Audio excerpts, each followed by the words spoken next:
Hello, everyone, and welcome to Around the Pound. We are finishing up our months of awards for 2014. As you can tell, I am your guest host, Richter Hammer. Yay! Because we're covering some of the stuff that I have done on the X Pound, with like wrestling and whatnot. So I wasn't there for the video games, but if you can watch XGR for that, or listen to XGR, or you can watch. You can just stare at the screen and see the little boxes changing, watch the face of the X-Pound show up, and go yay, and then whatnot. Anyway, so the categories are, I'll just list them real quick. We have Transmedia Franchise, and then Wrestler Diva and Tag Team, Wrestling Storyline Match, our videos, and then Best Reviewer. There is no worst for that because we all know. No, I'm just kidding. So let us go into it. We will start with the worst and then go into the best. So for worst transmedia franchise, take it away, Marcus. All right. Worst. Oh, whoops! I scrolled too far down. My bad. Worst transmedia franchise. So worst transmedia franchise I had to give to DC. Just for sheer lack of stuff they've done this year. And the fact that about half the stuff they put out, comics notwithstanding, are kind of crap. Like Lego Batman 3! Yeah! And like they had like no movies this year. They had animated stuff, and their animated stuff was good, but they had no actual box office movies, which kind of surprised me. So yeah, DC. All right. So next, take it away, James. All right.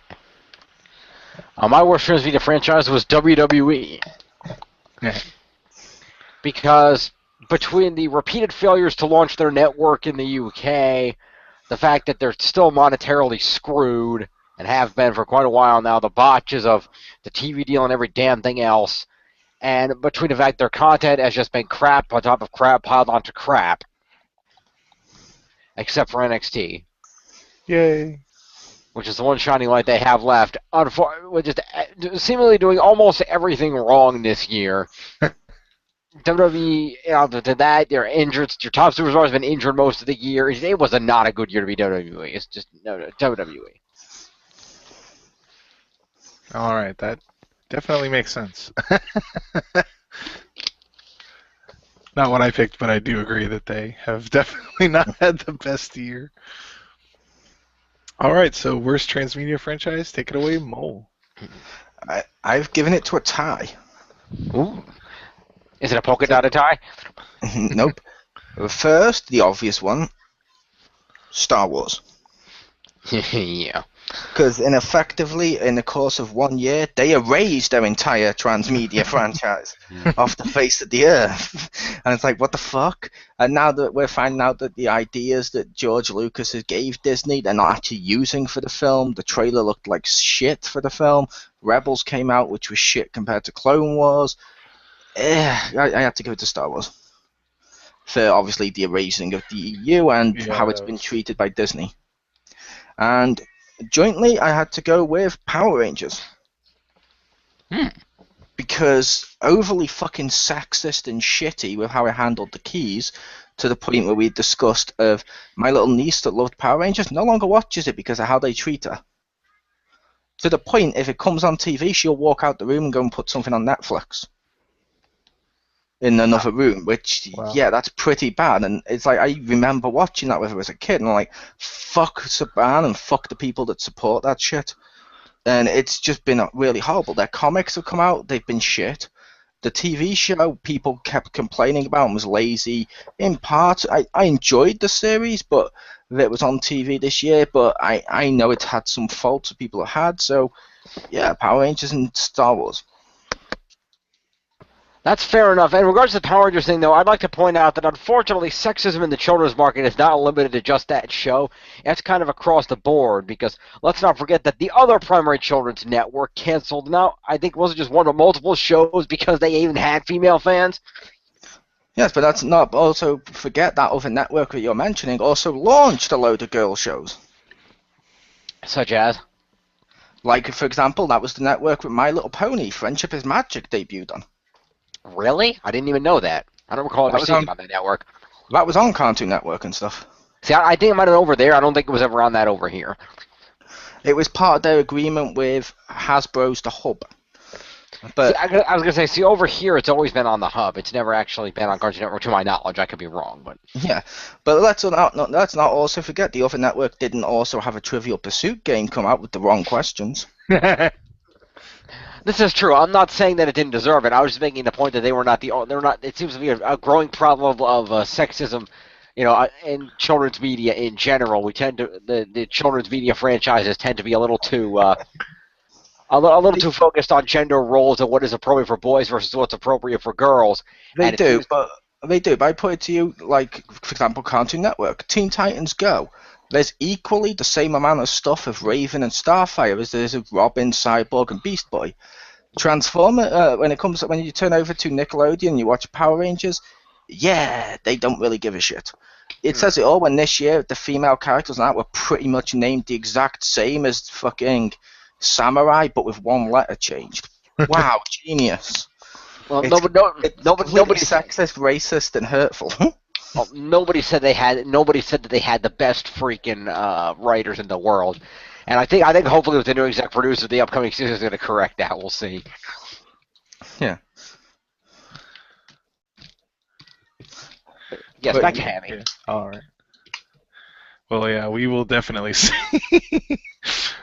They're always good at giving hope. They're like, "Oh, I know it'll be better next season." It's like, "All right," and then no. I saw the suits, and I'm like, yeah. Hey, blame Japan for that. I don't know. I don't know if it could be worse than the train ones. Anyway, so for my worst transmedia franchise, I don't know how transmedia this is, but if you watch or listen to XGR, you probably have an idea what I might pick. But let's just pick on the dumb kid Destiny, because it's a game and. I would say it's transmedia because they force you to go on the fucking website for the other half of the game. Like that's where you where you can join clans, and that's the only place where you can do it, and you have to make them there, and it's all that like weird messaging stuff for that. And if you want any story for the game, for the cards you collect, you have to go on the computer and look it up. And it's like, okay, well. Transmedia could be good, but when you're like forcing it and like it feels like you're taking half of it and you're taking like a whole thing and splitting it into two, then that's bad. In my opinion. I feel like I'm not getting a complete product unless I do transmedia, which is not what I prefer. And people wonder why, despite that coming with my PS4, I haven't opened it. Good man.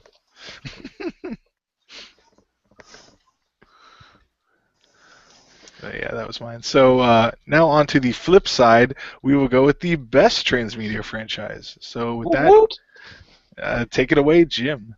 All right. With the best transmedia franchise for things that occurred this year, I gave it to Marvel. Because with a combination of... And I will grant that there's some issues with the comics. Mole can delve more into that if he so desires. But in terms of the franchise as a whole, yeah, pretty much. That's about the summary of the comic situation at Marvel right now. But in terms of overall the Marvel properties, they've been doing quite a lot. They announced the upcoming lineup for a lot of upcoming Marvel movies that seem to get a lot of people excited. Planning on where they're going. They announced some casting for a few of them here and there. Benedict Cumberbatch as Doctor Strange, so on and so forth. They released the Marvel characters in the game that you have with the figures. Disney Infinity? That one, yes. They released the Marvel sets for Disney Infinity, which sold like hotcakes. I was really hoping you were going to say Mario Party or something. Smash Brothers. Skylanders. Yeah. Yeah, Skylanders, exactly. Anywho. So overall they had quite a few successes with the combination of that, the fact that both Captain America, the Winter Soldier, and Guardians of the Galaxy came out, both huge monetary successes. Especially Guardians of the Galaxy, which I don't know how if they expected it to be as big as it was, but it was a massive success and launched the guy in the starring role, his name I still can't remember, into being a megastar like overnight.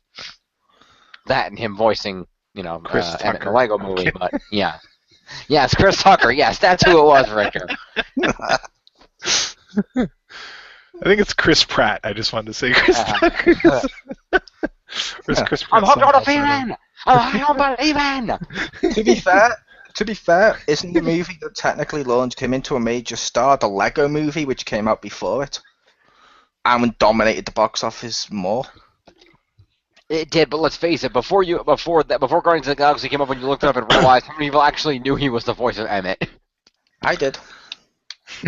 Well, props to you. I think I would say that Guardians of the Galaxy made him a recognizable star. All right, fair enough. Because you could see his face.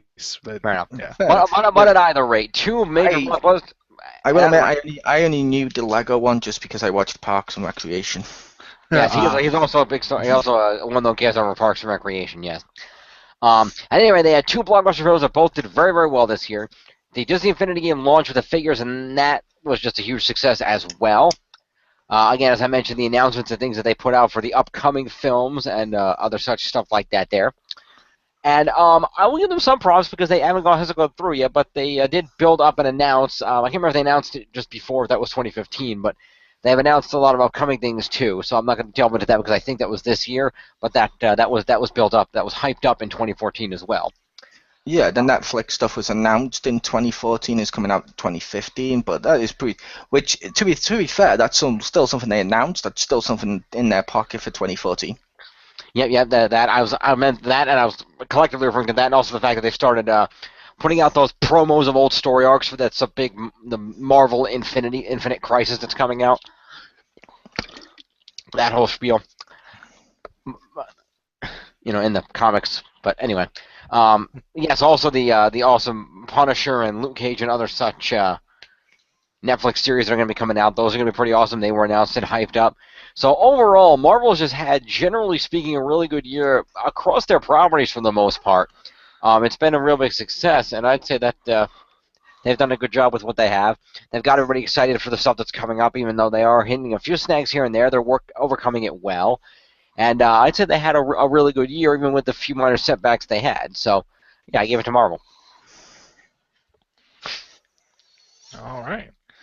So with your best... yes. I'm sorry, Richter. I forgot to mention also Season 2 of Marvel's Agents of S.H.I.E.L.D. Aired during the course of 2014, or at least part of the season, and that was also a big success. A lot of great storylines tying into the Captain America, the Winter Soldier story arc in April, and really pushing Clark Gregg and some of those characters, and revealing a lot of potential connections coming up between the show and the films. I wanted to mention that too. All right. So with your best transmedia franchise, take it away, Marcus. All right. To contrast Jim, I gave my best transmedia to World Wrestling Entertainment. Yeah, that's right. I gave it to WWE. Okay, despite how Russo we might swerve. Russo swerve. Yes. Despite how we all might feel, and we all feel the same way about their primary product, they actually generally had a pretty good year. This was the best year that WWE Films has had financially to date. They came out with, I think, at least 2 movies, and they were both pretty well received, I have to admit. I haven't actually seen them, but I've seen the numbers, and they did make the most money out of any WWE studio films that have been made to date. They've revived and somewhat revitalized the video game franchise. Now it's under 2K. It was the first year that 2K made the game, and as we stated in our review, which you can check out now on, I believe it's on the Gaming Zone, for WWE 2K15, they've kind of gone back to the drawing board, and they've started making the gameplay actually somewhat good. So that's on the rise, despite the fact that the network hadn't launched in UK by the end of the year. It has since launched. But despite that fact, over the course of 2015, the network got stronger and stronger. I'm not sure. What's that? 2014, you man from the future. I thought that's what I said. You said over the course of 2015, the network got stronger. Damn you and your future traveling abilities. Sorry, I didn't mean to steal your gimmick, Mole. But no, over the course of 2014... Well, of course he can travel through time. How does he think he knows where all the celebrities are? Over the course of 2014, the network has just been steadily getting stronger and stronger with more original content going up. Yes, they're still lacking a lot of the copyrighted content, but that'll come, sooner or later. But, think about it. In 2014, WWE had Slam City. WWE had some actual exclusive network content, like the Stone Cold podcast with Vince McMahon. That was exclusive to the network. I don't think that actually went up on his podcast, but I could be wrong. And the whole Monday Night War series. Now, granted, in that series, which we will be reviewing in its entirety, it looks like they took a lot of footage from a bunch of different things. The Monday Night War DVD being chief among them. They did produce that special, which is like, how many episodes is it, Mole? Like 30-something episodes, like a full season? Yeah, it's like 22, I think. Which, to be fair, the original Monday Night Wars DVD was only like an hour or so it's got to have a shitload of new content. Yeah. Or stuff ripped from like Rise and Fall, WCW, and all that stuff. But either way, it should be fun. Right. Yeah, and so they produced that over the bulk of 2014. That took maybe not the bulk, but that took at least 3 months. Yep. For them to do the whole thing. So they've been completely all over the place. They've been all over social media with pushing, like Twitter and stuff like that, pushing their apps. They heavily push and release the WWE app, which a lot of people use, which I can't use. Curse you, my stupid Android tablet. But they've just, and I think, did they not launch a comic series in 2014 as well, Mole, that I believe you reviewed the first issue of? They technically launched 2, I believe. Okay, so they launched. You said they're launched 2. Fair enough. So they're in comics, and I believe, are they not? I believe they announced that they were working on on another one of those choose your own adventure style books. I could be wrong about that, but I thought I heard that somewhere. They might be. But yeah, the WWE is just all over the place, or was all over the place. 2014, they came back strong, and I think as a transmedia franchise, I think WWE had the best year, despite the fact they're still complete shit. Yeah, I like to counter with 2 points. That number one, I'll give you credit on that, but it doesn't override the fact that their primary product is nosediving and they're still making no money. Number two, no, the most successful WWE film was 2013's The Call, starring Halle Berry, that made $68 million. Okay, fair enough. Well, I thought one of the ones this year made more, but fair enough. No, because the only really WWE was a distributor on Road to Paloma, and other than that, the only film this year that actually went to the theaters was Oculus, which did do well, but not that well. To be fair. To be fair, you also mentioned Agents of S.H.I.E.L.D., which got its ass kicked in ratings by Flash. Your point? I didn't say it didn't get its ass kicked in the ratings by Flash. I was just making the point that it was still very successful for what it was, and it made ABC and Disney and Marvel a lot of money in advertising revenue. Anyway, I'd also like to point out that you seem to be conveniently overlooking the fact that just a few months ago they put out one of the most shit video games they've put out in a long time. Actually, as I said, according to our review, they've actually turned it around and started making the game better, focusing on gameplay. And they're just going to go up from there. Yes, while cutting everything else, such as match customization online that you would not stop complaining about, and also cutting out a lot of extra modes like the storage writer and all that other stuff. Story designer, sorry. So I'd like to point out that the game and I'd like to point out they also completely broke the online, which didn't help. So yes, they did well in a few areas, but every other area in the game suffered as a result. Which is fine, but they still produced a better game than they have in years, which is an indication to me that the video game franchise is only going to go up. No, again, it depends on which aspects of the video game you're looking at, because for some aspects it's the worst video game they've produced in years, so it depends on what part of the game you're looking at.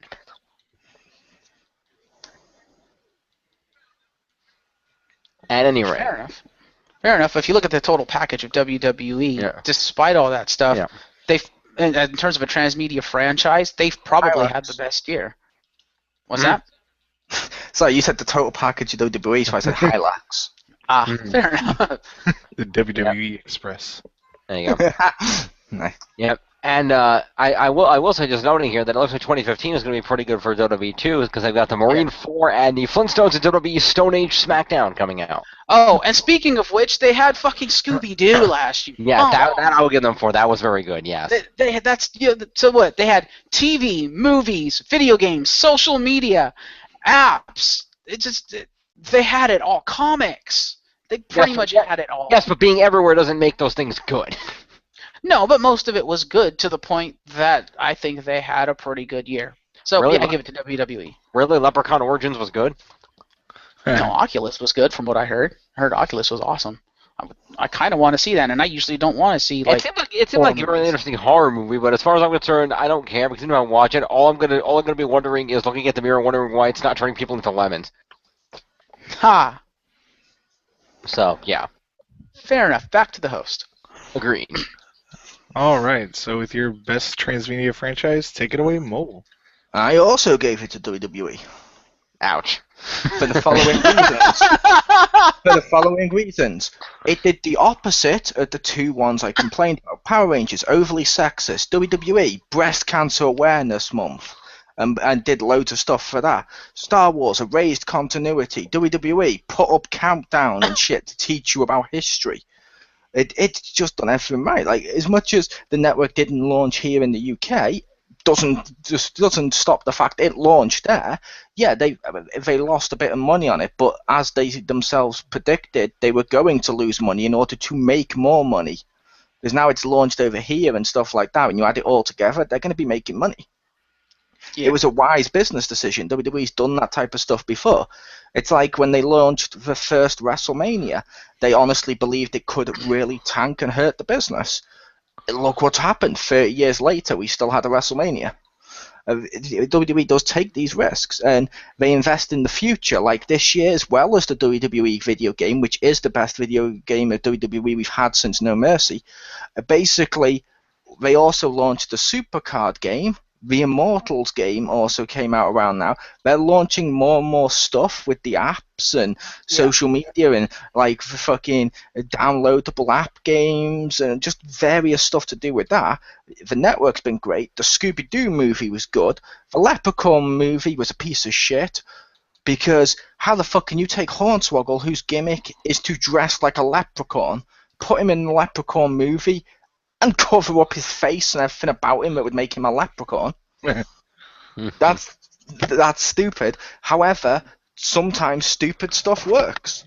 I mean, look at like what Jim had on his list with Disney Infinity. I kind of like Disney Infinity 2.0, but as me and Rick have gone on record as saying, they made stupid decisions. Like you couldn't even play it over Christmas when the internet was down, or basically, which was a stupid decision. And what the fuck with Ultimate Spider-Man playset and how shitty that cartoon is. Ugh. And no, just various mistakes with that game, which annoyed me, but I do like that game at the same time. But yeah, WWE's had a great year, I feel. Like action figures, comics, everything. They've done everything. They may not have done everything the best, but they haven't done everything the worst. Yeah. Therefore, they've come up as average across the board in a way that's made them the best, because every other department has at least suffered in some regard. And it's like, yeah, I think WWE's had a great year. Fair enough. Also, they gave us NXT, which lets Richter launch his show. It's true. And anyone who didn't put WWE as their best is invalidating Richter. Uh-oh. Wait, does that mean Richter's going to invalidate himself on his own show? Apparently. He's allowed to invalidate himself. He's not egotistical. Russo swerve. Russo swerve. But no, like I said, I just think they honestly had a great year. And while some parts of the main show suffered, to be fair, this hasn't been the worst year that we've had. We've had some great stuff where it's been like, oh, I want to see where this goes. Yeah. Last year or the year before was a little worse. This year it's starting to go back up, so I'm interested. Yeah. And despite the fact that we disagree with how it was done, they brought back Sting. Come on. To be fair, I didn't mind how they brought back Sting because I thought that was kind of a cool storyline-ish thing of how they did it. I may not like where the match may go, and I may not like he didn't come from the rafters, but I'm not saying they handled it completely bad either, if that makes sense. Right. Yeah. Which, yay, Sting. I mean, they had Sting. They had Ultimate Warrior at the Hall of Fame before his untimely passing. Scott Hall came back out of rehab, and he's like healthy now. I mean, WWE had so much going right for them, even in their main product, in terms of the wrestlers and stuff. That, I mean, they had some bad too. Don't get me wrong. They had Daniel Bryan getting injured, Roman Reigns getting injured, but. Yep, and I would also counteract Jim's original statement of Disney with Ultimate Spider-Man, the animated series. They murdered Wolverine and have announced they were planning to kill Deadpool just to spite Fox. They're two of their biggest characters. What the fuck? Also, Superior Spider-Man. What the fuck? Yep. Pretty much. Why would you do that to spite your face? It's like WWE. They're like, John Cena makes us money. We're always going to use him. We're not going to suddenly fire him this week just to spite our own face. No, because oh no, he suddenly appeared in Fred the movie. No. Yeah. They're going to spite Fred the movie, Jesus. They did do something similar with Christian to spite TNA. But to be fair, Christian, in terms of WWE, is not as popular as like Wolverine was to Marvel. Yeah. Nope. And he was probably going to retire anyway because he's getting kind of old, so it worked out. Mm-hmm. But speaking of getting kind of old, back to the host. Yay! I said getting kind of. You're already past it. So damn it! You're so far down the hill's a dot to you. Wow. Hey, fuck you.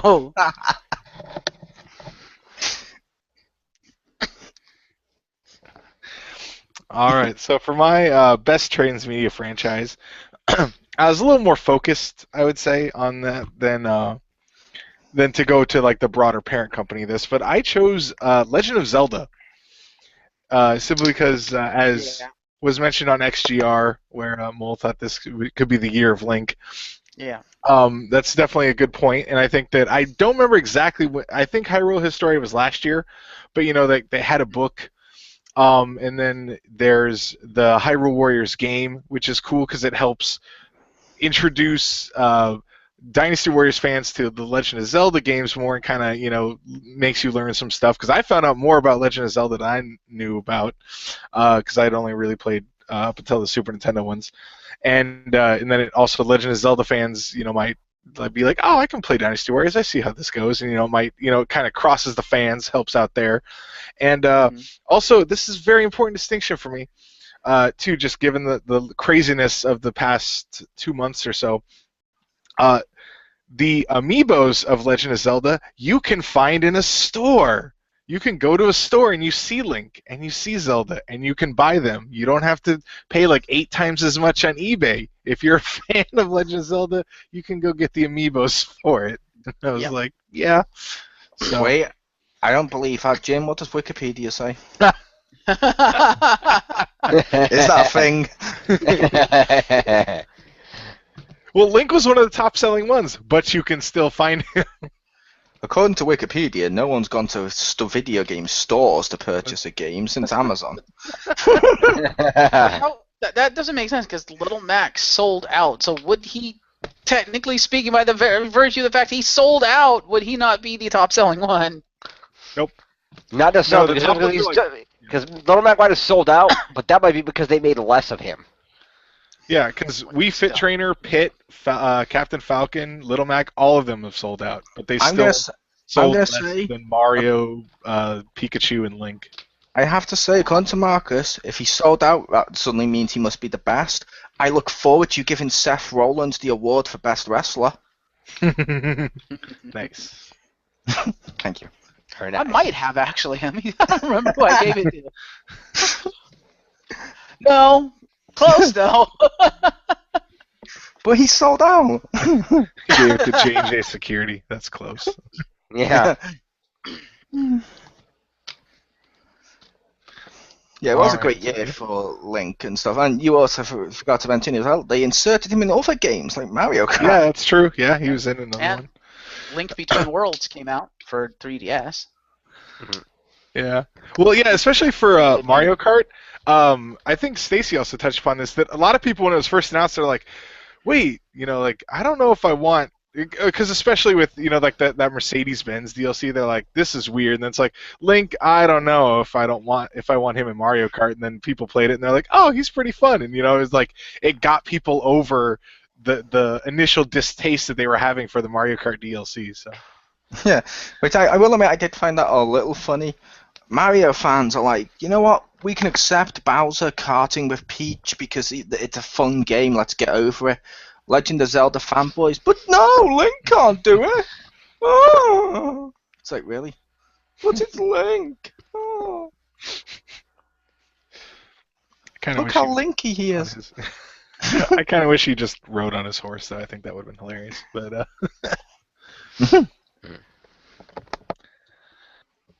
Don't forget they also published a Hyrule Historia this year. Oh, was it actually published in 2014? What he should have done, instead of a horse or anything like that, Rick, mm-hmm. or not instead of a horse, instead of, as he's going around the course, instead of Bullet Bill, he should summon a giant fucking bow and arrow that shoots himself Bullet Bill style like that. That would be cool. He becomes like an 8-bit arrow or something. Yeah, that'd be amazing. I'd be like, wait, what? That would be awesome. No. Instead of the octopus squirting on the screen, it's just, hey, listen, hey, listen, hey, listen, in front of your screen to piss you the fuck off. I apologize, I was wrong. Hyrule Historia was 2013, sorry. Okay. Yeah, I wasn't sure on that. So, yeah. He's trying to sabotage you. That's what this is. It's a setup. All right, so now we will go on to worst wrestler / diva / team. All three. So one of each, I believe, is how it goes. Correct.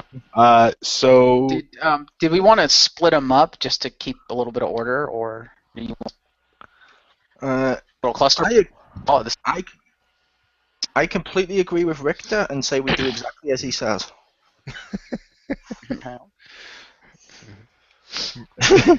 Crash them together into one entity.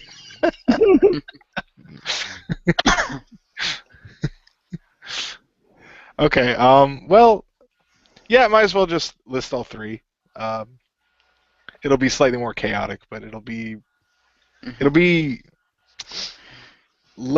more organized by person and less organized within it. So we'll just do that. Oh, so what you're saying is you want to do a load like clusterfuck of a shitload of wrestlers at once, almost as if you've planned this, knowing what tomorrow's pay-per-view is.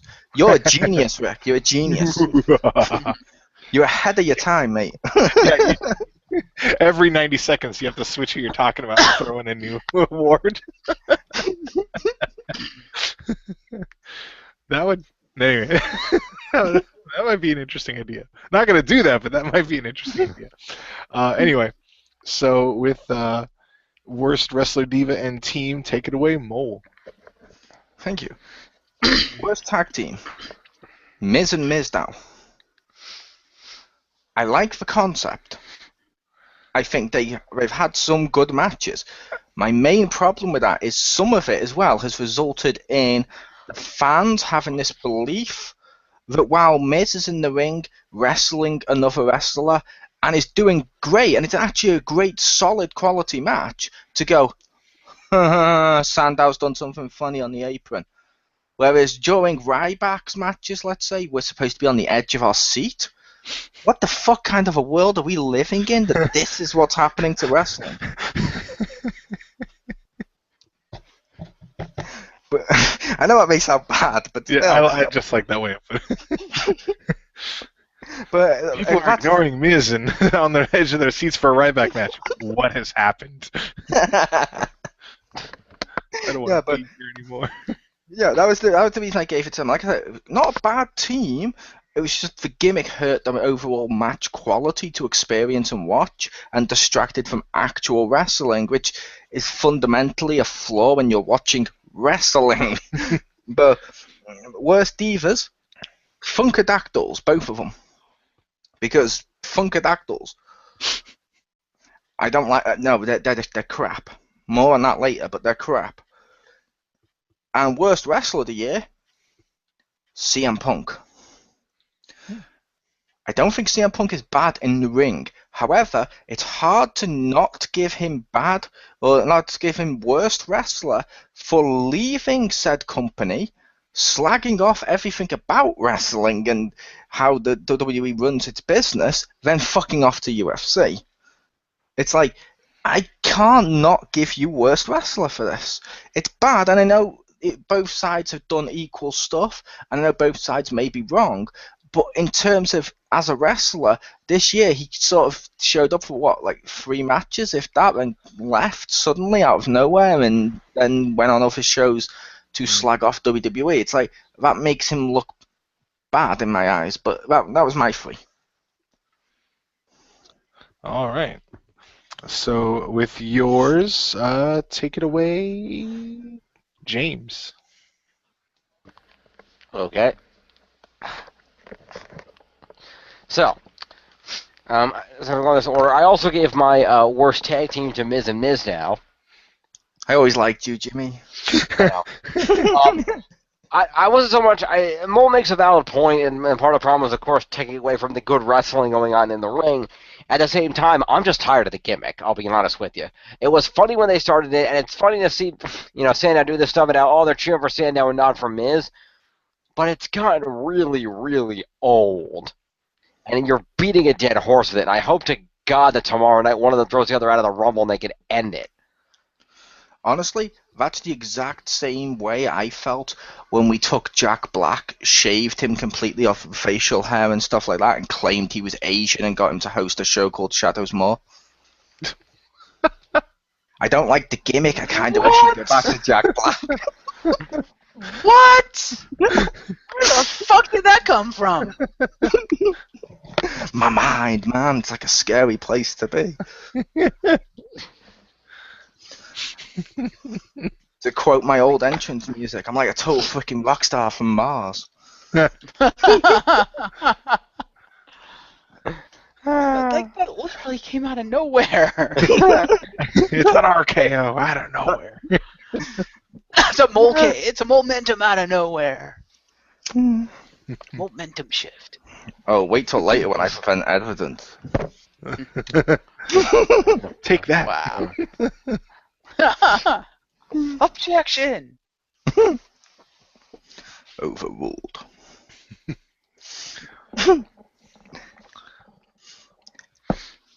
All right. Okay then. But yes, Moving along. For worst diva, I gave it to Cameron because I felt like Naomi at least looked like she was trying. She wasn't succeeding too much, but she looked like she was at least trying. Cameron just doesn't give a fuck. Well, you're half right. I'll give you that. He only no, never mind. Cameron just does not get any better in the ring, and yet for some reason seems to think that she's all of that, despite the fact that she can't do shit in the ring, and that she can't talk on the microphone without sounding really annoying. And I don't know why she thinks she's such hot shit, because she's not. And I think I gave her this award last year too. I'm just tired of Cameron. I would like her to not be there. And again, going back to the issues that WWE's had this year, Naomi still around, Cameron still around, AJ, Tamina, and there's another one. Three of the good divas are injured. It's like, what the hell? To be fair, one of them was even Marie. Never mind. Yeah. To be fair, putting AJ as one of the good divas, really, with how she's been booked over the last 3 years or so, really. That's not her fault though. As a wrestler, she is good, and yeah, the other one was Eva Marie, who was out because she ruptured a breast implant. That doesn't really count. She wasn't good to begin with, but anyway. Is that like the female equivalent of like getting hit in the crotch? Like if like a ball is injured, guys are like, ooh. Like if you're like, oh, she ruptured a breast implant, or women like, ooh. No, that'd be the female equivalent, Rick, of if you accidentally stuffed a sock down there to make your package look bigger, then you bend over to pick it up when it falls to the floor and you pull a hernia. Ow, my sock region. Mm-hmm. Mm-hmm. Or if that happens, you improvise, you put it on your hand, and you choke somebody with it. There you go. I always like to choke people with what's down my crotch. Nice. Nice. Anyway, yeah, Cameron is just awful, and yeah. And for worst superstar, because I really had trouble thinking about this, because there were very few superstars that I thought were necessarily bad of their own accord this year. Like you could say Daniel Bryan or Roman Reigns for being injured most of the year, but I don't. I think they're still good as superstars. I think they were victims of circumstances. So for overall, just bad superstar of the year, I gave it to Ryback because Ryback. Because he's the opposite of someone that's injured. He's the one that causes injuries. Exactly. He causes injuries. I give him credit. They turned him face again, and people are behind the feed me more again. But at the same time, it's like it's still Ryback. You're still injuring the shit out of people for no good reason. Just no. I'm sorry, Ryback. I sympathize with you because of your awesome sympathetic speech that you gave the hell out of nowhere that made no sense. But just no. Back to Harry. All right. So with your 3, take it away, Marcus. All right. Well, mine I gave not because they were inherently bad by any stretch of the imagination, but because WWE just doesn't know how to use them or refuses to use them right, and I fucking hated it. For worst tag team or faction, I gave it to the Authority because originally, okay, yeah, it worked out pretty well. We got some pretty good storylines out of it, but by the end of the year, I was just fucking done with them, especially with, like, as I mentioned before, I think on X Marks, just the fact that Seth Rollins would not shut the fuck up about them, and it's like when they left, after Survivor Series, I was ready to at least have a good break from them. Maybe they come back at WrestleMania or some shit, but it's just like, I was like, thank God they're gone, not because I hated them, not because they sucked, but just because it was time for them to leave so we could do other things and focus on other things instead of stretching that shit out. And we didn't even get like 1 fucking month. I'm like, fuck you. We didn't come back till January. Well, it was like the one right in front of you, so maybe 2 months. But I was just like, no. I'm over the Authority. I'm so tired of them. I'm just like, I wish they would just go away for a long, long time. Because it feels like it's fueling Triple H's ego. It feels like it's fueling his need to be like in the center of the spotlight. And I'm like, fuck off. Let the future of your company be in the spotlight, not your massive head and massive schnoz. All right. So, for Worst Diva, I gave it to Emma because she started off with a shit gimmick, and after Santino got injured to the point of retirement, she still has the gimmick, which I'm like, fuck off. Because I've heard about how good she is. I haven't actually gone back to watch any old episodes of NXT. But you can see shades of her ability in the ring, but because she has to fight within her gimmick, she's just complete crap in the ring. And I'm like, no, get rid of the goddamn gimmick, let her wrestle. And just of all the divas, she's in the ring right now because of the gimmick. She is the worst. I'm sorry, because of how they're booking her, she's worse than the Funkadactyls in the ring, and that's saying a lot. And for worst superstar, I gave it to Dean Ambrose because fuck what they've done with him. And I wasn't a huge fan to begin with. Like in the Shield, he was okay, but I never really liked him in the Shield. I've always thought he kind of sucked with the mic. And with the gimmick they gave him, yeah, it just reinforces he sucks with the mic. Now, that's not to say he sucks on the mic. Just in the gimmick he's in, he sucks with it. But if you see some of his stuff where he's not really cutting a promo and he's just doing some bits, he's okay. He's not terrible. But on the whole, it's just like, he has no business cutting promos. And then the matches, if you can call them that. Since he's gone solo, like 90-95% of the matches he's had, as we've mentioned before on X Marks, it's weapons for the sake of weapons. I'm like, no, fuck that. I want to see him actually wrestle. Because again, like Emma, I've heard he's actually pretty good. I have yet to see it. So, yeah, Dean Ambrose. All right.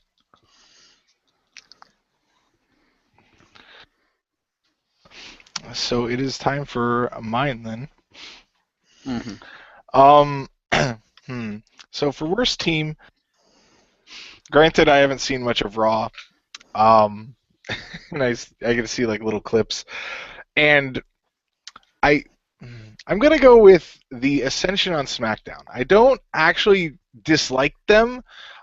Just it feels like a different Ascension. Like I could go either way with ripping off Legion of Doom and whatnot, but like they they know how to wrestle, but they have them wrestle like local talent, and I'm like, what? It feels like they brought them up to do nothing with them, and I know that WWE does that a lot, but it was just kind of sad because it's like whether or not you like them, they were well known in NXT, that they've been there a while, and it's like, okay, bring them up, and then they're just like, now you fight local talent. Like, why are they fighting local talent? They've wrestled. They could wrestle actual wrestlers. Like, I don't understand. They're wrestling the New Age Outlaws tomorrow. Yeah, so.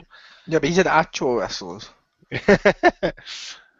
But that's also 2015. No, but I don't know. I just like I don't actively dislike them, but I really think that what they're doing, it's because this is what I'm basing it off, like what little I've seen. Yeah. But I just think it was a bad. Like, it didn't seem like they wanted to move them, or that they just don't care. They're just like, move you. Sure, why not? Yeah. And I say whoever came up with their gimmick idea needs to be shot, because it's fucking retarded. Yeah, that gimmick is really stupid. that LOD. No. We're better than the LOD. No, you're not. Now go burn in hell. Yeah, you're definitely not, but yeah. Well, as one person I heard pointed out, they're like, I'm surprised that it took them so long to actually rip off LOD, and I'm like, that's a good point. They were really successful. Why haven't they ripped them off earlier? For Diva, again, I had to base this off because like the ones on NXT are actually pretty good. So I was like, well, I need to go outside of that. So I went with AJ, and again, I don't really dislike her, but it felt like that they just kept using her to put in, like, because they had the like Bella storyline, and just AJ was in there for no reason. It seemed like they just shoved her in because they could, or they wanted to, or they were mad at CM Punk. I don't know. But it feels like a kid that's playing X-Men toys, and then he pulls in his Superman, and he's like, Superman's like he's just pulling into whatever, he's playing Skylanders, he's like, Superman, and just puts him on the portal, and it's like, that's not how that works. Yeah, they put her in there because, as we've pointed out before, right now she's the Cena of the Divas division. Yeah. Yeah, which is, she shouldn't have been inserted. I also don't like how she keeps taking snarky comments whenever she gets on commentary and stuff like that. The business and the people in the ring, but if they do it back, she demands it gets cut. Yeah. That no. Not best for business. Nope. Fair enough, Hosty. Alright, and so for my wrestler, I went with Curtis Axel. Just because I don't think he's that interesting, and I don't think he actually wrestled on NXT in 2014. But he, like, at the end is when he's like, talking to Regal, and he's like, I want to rejuvenate my career, and I'm like, okay, fair enough. It could be a good move for you, but at the same time, like, I want to see like good people on NXT, and you had your chances. Like, it feels like if he had started here, it would have been better. But it's like, I don't know. I feel like he's gonna take TV time from someone I would rather see. Yeah, I would make the case technically he did start on NXT. Oh, that's right. Yeah, he did. Well, wasn't it like But it was like but it was different NXT. Yeah, it was a different NXT, but yes, it was. Like, we are one. We are one. It's more like The Apprentice for WWE. Yeah. They started on the first NXT. Yeah. It is kind of funny, because they were both NXT. They're just different. True enough. All right, so now True enough, yo, indeed, inevitable bald reviewer. Faux shizzy. I don't know, whatever it was earlier. Yeah, I'm not cool. I know. I'm sorry. All right, so on to the flip side, we will go with best wrestler, diva, and team.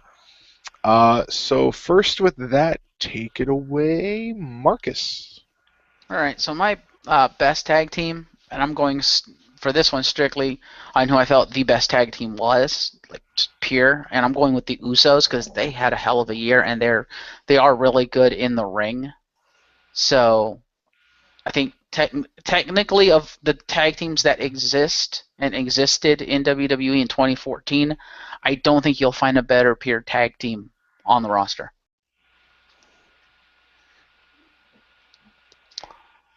Now you probably would. Then no.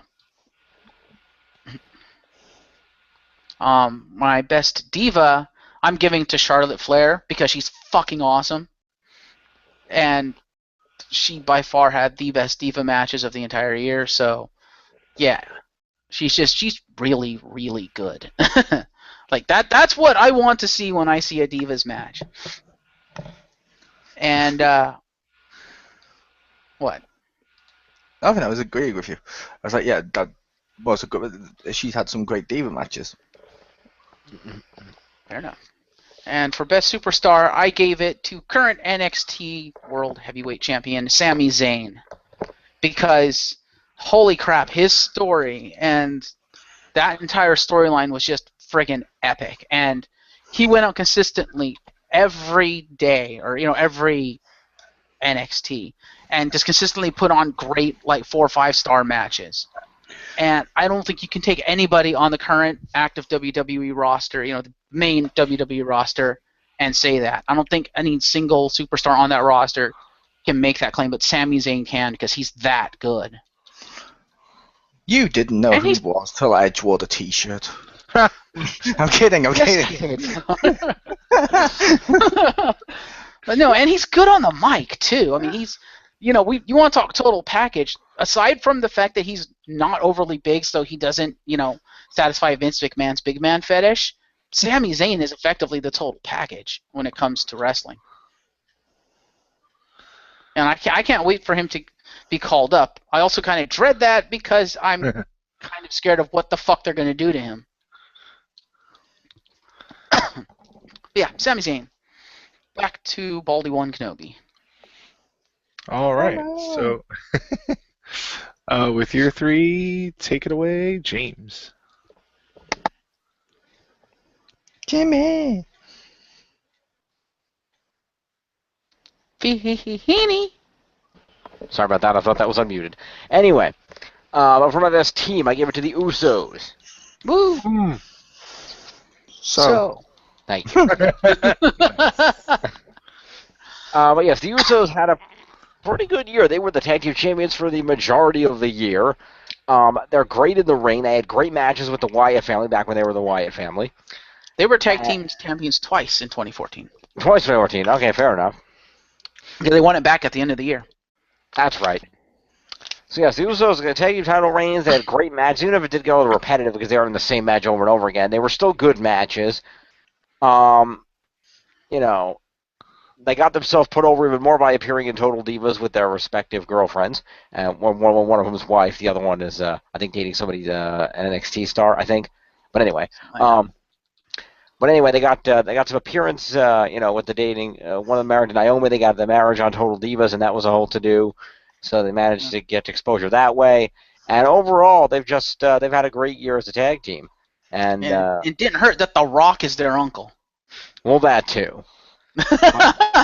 with how much The Rock actually did show up in 2014, that did nothing but help them. Yeah, and just overall, the Usos just had a really great year, and I felt that their feud with Miz and Mizdow was a little weak, but overall, they've had a really good year. And I think we can definitely say they've had their best year yet because they finally made it in the video game as not DLC. Yeah. Yay.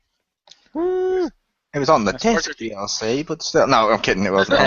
But yes, Jim, as far as their feud with Miz Mizdow, it's not over yet. Anyway, best diva, Charlotte. Mm-hmm. Pretty much enough said on that already. She's just best diva's matches I've seen in a long time for her, and when regardless of the opponent, she's had a few different matches with a few different opponents I've seen, and it's just been good all around. I just really hope they don't freaking neuter her when they bring her up to the main roster like they do with so many divas. But anyway. Yeah, I'll admit I was torn with Charlotte because a lot of the NXT Diva roster is really, really good. Like, every Diva I've seen her wrestle on NXT, I've liked. Every single one of them. Oh, yeah. And for my best wrestler, I have a tie. Okay. Although I did give it a... Don't use a tie, that gets wrestlers fired. Ha! Boom, outdated reference for the win. Nice. Yeah, slow clap. But first of all, not related to the tie, I did have an honorable mention noted for Sami Zayn. And for my tie here, kind of doing some of the points that were mentioned earlier, but my tie was Seth Rollins and Dean Ambrose. And the reason for that, give Seth Rollins credit where credit is due. He had a hell of a year. He may be a whiny little bitch, to some extent or another, and he may be a sellout. But the fact of the matter is, people hate Seth Rollins. He is doing a great job as a heel, even if they're not. I'm still pissed off they're not letting him wrestle. Same thing with Dean Ambrose, which I'll get to. But overall, as a heel, if they just made him a little less of a chicken shit and had him legitimately wrestle and win a few matches to show that he can do that, he'd be like Triple H levels of heel. I mean, the dude is the dude can talk a great game on the microphone as a heel. He has the chicken shit part down, the security guards running around, the I'm better than everybody else, the Money in the Bank thing, the architect, he's got the great heel nickname. He is just all over it and doing a great job, and I give him full credit for doing that. And I do legitimately see him as the future of the WWE in terms of heels. Honestly, I think they missed a huge opportunity with Rollins, because I maintained on X Marks, and I maintain now that I think they did it all wrong by having him continuously whine, bitch, piss, and moan about getting the authority back. I think at the point he was at, what they should have done is they should have taken his character and flipped the Triple H switch, so to speak, and basically have him be like, okay, fine, Cena, you got rid of the authority, I'm going to get revenge for the authority, and basically turn him into the next Triple H. That would have been fucking awesome, and I think Rollins could have done it because Rollins has the talent to do it. But instead, they kept him as a little chicken shit, whine, bitch, pissed, and moan, and got the authority back, and I'm just like, I wanted to see Rollins go to the next level because I think he got there by the end of the year. I think there's a logical reason why they didn't, though. Why is that? Because they did make him look strong and not as whiny as people make out. But if they made him too much like everyone else is saying he should be, he would start crossing that territory into badass, which is like the Dean Ambrose, and that's the type of character the crowd are getting behind again. Right. Which means suddenly you lose your top face, and he would become your top. You lose your top heel, and he becomes the top face. Except, I would say, instead of turning him into badass, turn him into kind of an intellectual badass, for lack of a better term. Because his gimmick is he's the architect. His gimmick is he's supposed to be smart. So turn him kind of like into a Triple H, maybe less with the intimidation factor and the physicality. I mean, he let him wrestle, obviously, and he can wrestle, but turn him into more of the leader, turn him into the brains of the outfit, and make him a credible heel faction leader threat, because they were kind of doing that when he was bitching, pissing, and moaning about the authority, because he still had effectively the authority together under his leadership. And I'm like, take it and run with it. Let him be the leader. So that way you don't have him come out and kicking ass all the time. You have him scheming and planning in the back. He did scout and plead on like Raws and SmackDowns and stuff, and it all led up to him scheming and literally threatening to end a dude's fucking life and career. How more intimidating and scheming can you get than threatening to cripple a dude with a Hall of Fame? Which is fine, but it was all leading back up to bringing the authority back. I'm saying they should have taken it and taken the authorities leaving and used that to springboard Seth Rollins to the next level. So instead of making him a threat only when the authority is there, make him the entire threat. The fact that he turned around and said, I'm doing this because I want the authority back, immediately in my opinion, took a bulk of the threat level they had built up with him from him doing this, and basically made him the Authority's little bitch and a little whiny pussy. And I'm like, no, you had a great opportunity with this.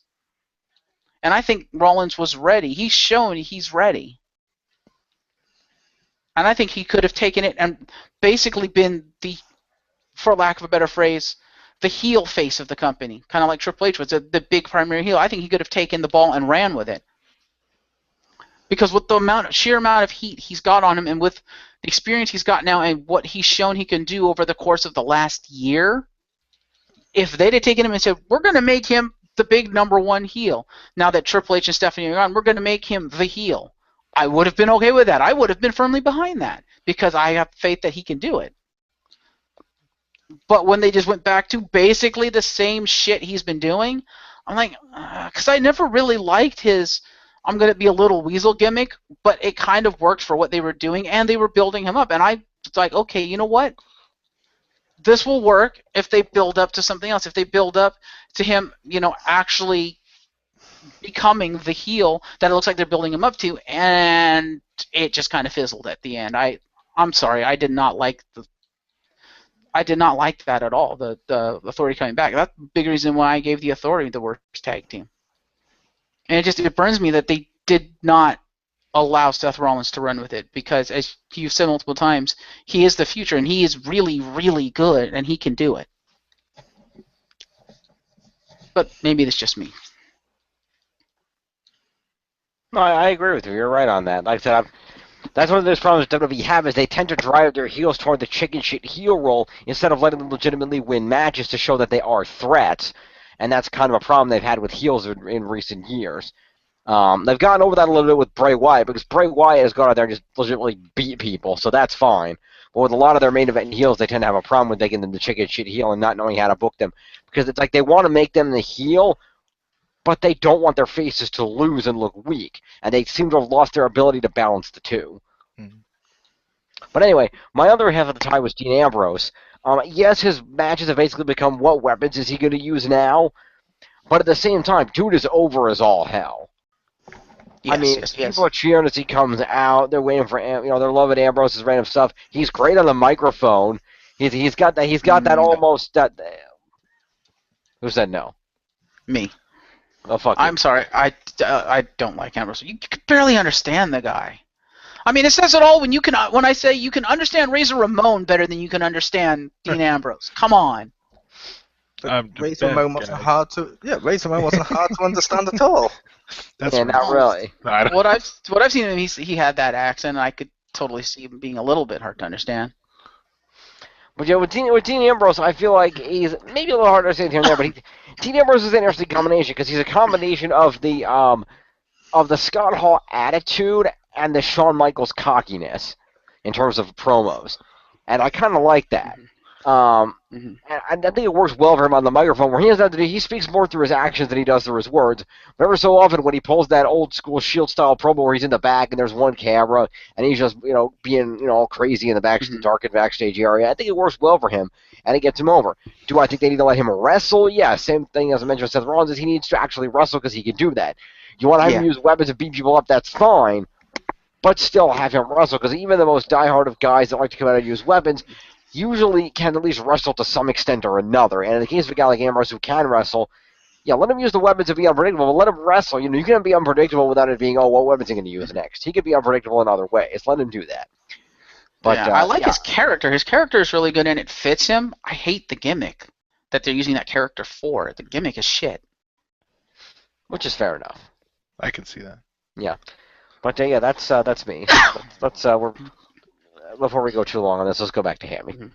Yeah. All right. So for my best tag team, this is my wild card pick, because this is really random, but I like them. Again, I've really mainly seen NXT, but was Enzo Amore and Big Cass, just because they're funny. Like, they entertain me. I know they're not necessarily great, but they entertain me, and I really like their silly Jersey Shore gimmick.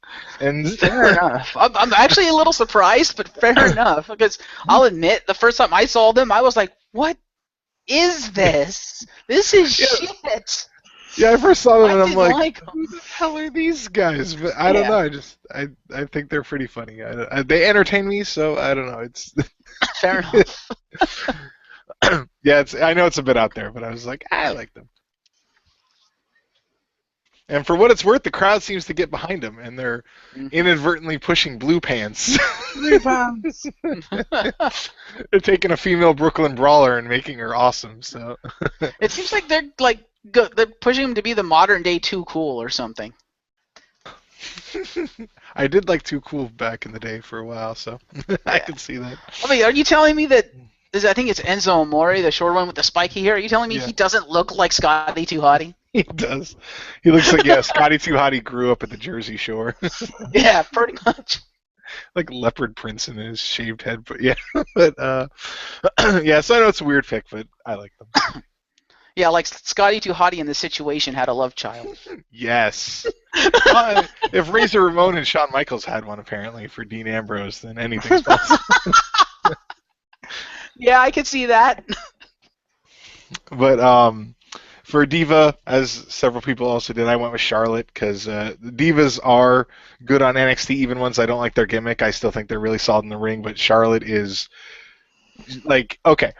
When you see a Divas match, you know, WWE over the years has conditioned us to be like, oh, that's the piss break match. And, you know, you have to, and we've slowly come back around, especially with some good wrestlers. But, like, when there's a Charlotte match, it's like, oh, I'm watching this. You know, like, that's not the time that you stop paying attention. That's not the time you take the break. You're like, I need to see this one because I'm going to see some good shit. Yeah, that's one of the two matches that you're just like, I'm not going anywhere for. The other one, of course, being Sami fucking Zayn. Yeah. And for wrestler, I will admit I almost went with Sami Zayn because I do like him, but I went with Adrian Neville because I like him and I think he's really good. So Sami Zayn, kind of worried when they pull him up. He's gonna kill himself eventually. Probably. Well, both are, you know, in some ways. They're both doing something, and I'm like, ooh, don't do that too much. I think Adrian Neville does the more dangerous move. I mean, there's a reason the Shooting Star was kind of banned. Yeah. And,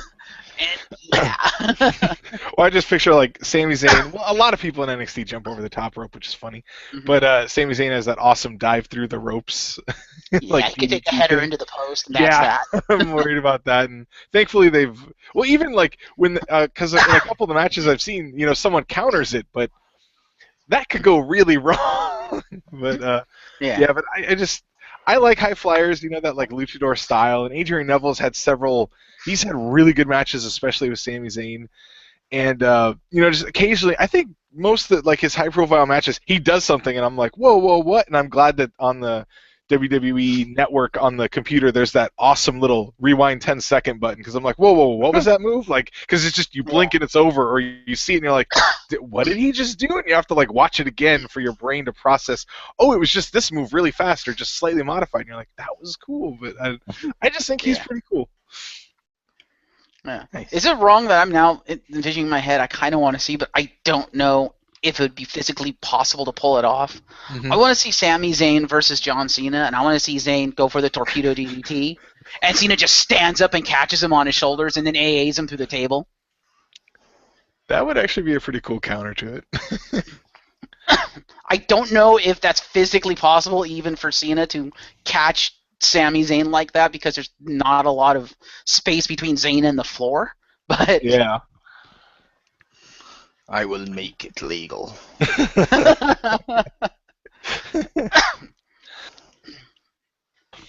But all right. So next up. Yes? I didn't do best. You're right. You didn't. I'm sorry. So I was saving the best for last. Sorry. That was next up. So best. Speaking of stars from the UK, take it away, Mole. Well, thank you. For best team, I went with Gold and Stardust. Because, yeah, they hadn't won the title and stuff like the Usos, but arguably, this is the best in-ring that Goldust has been. It's not the best gimmick he's had. That was his original pre-Attitude Era gimmick, like with Razor Ramon and stuff, which was awesome.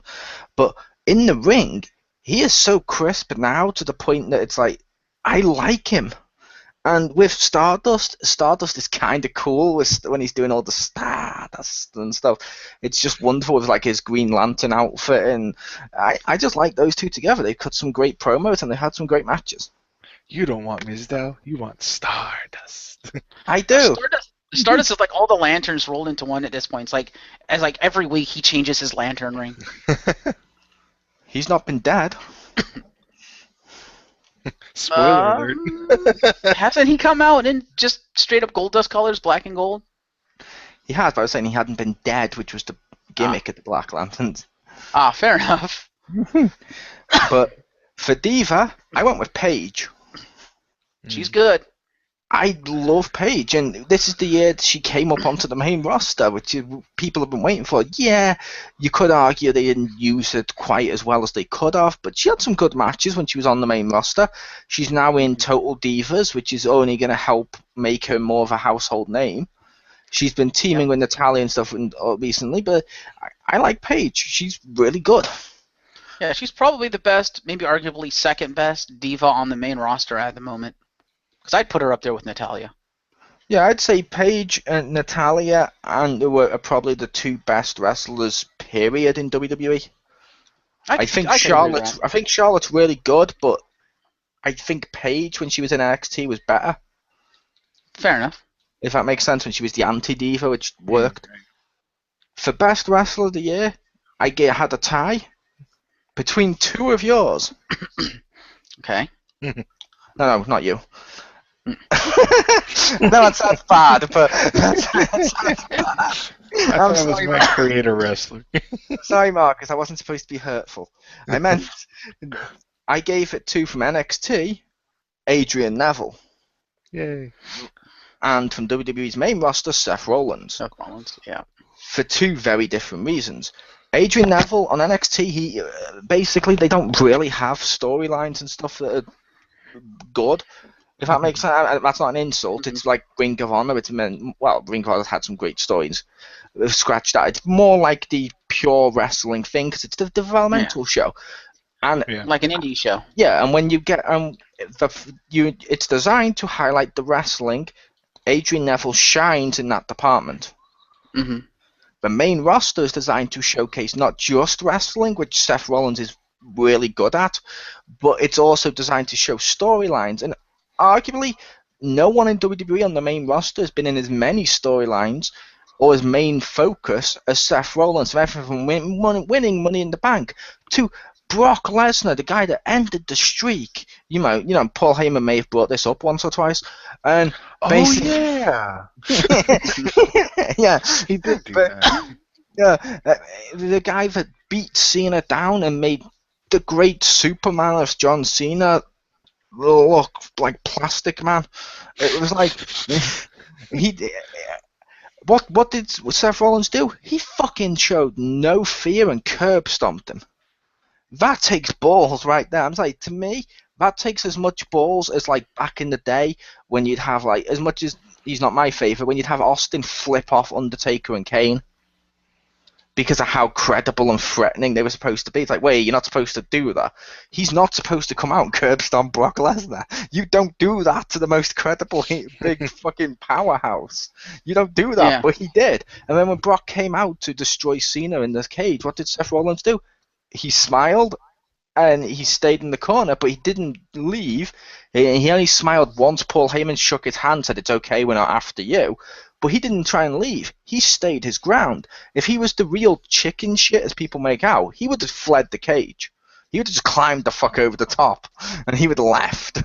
But he stayed. He faced his ground. He stood up to Brock multiple times in the last few weeks, which some of them probably wouldn't count because 2015. But I'd say with Seth Rollins, the thing I think people are missing out on is he's like Triple H, but with the element of edge. Because who remembers Edge when he had La Familia on SmackDown? Yeah, that's what they're going for with him. Like, people will say, "Oh, I hate Seth Rollins," going on about the Authority. I hate Seth Rollins. I hate him. You're supposed to. He's a heel. Yeah, but still, so it's like, and that's what I was saying is keep the team around him. That's why I say make him more like an evolution Triple H. I think that would have worked perfectly for him. But you're right, he does have the element of edge. He has the element of edge, and I think that works because he has the cerebral assassin element of the architect, but the element of edge where he's probably going to be the ultimate opportunist. Again, curb stomping Brock just to make a point, and it's like, oh, that's so wonderful. Yeah, he's had some bad stuff this year with Dean Ambrose, but the second they moved away from the Ambrose feud, he's been really good. I love Seth Rollins. I think he's a great heel. He's probably the best heel on the main roster besides maybe Rusev, who is always doing what people want and beating all your faces, but people are never crediting him. But yeah, Rusev but like I said, Seth Rollins for the WWE roster because he does everything you're supposed to for the main roster, and Adrian Neville because he does everything you're supposed to for the NXT. So while they're both in different departments, they're both equally good in terms of what they do for the whole. Yeah, I can agree with that. It's what they do. Oh, no one does stuff as good as Rick. He's famous for doing it. New shirt, famous for doing.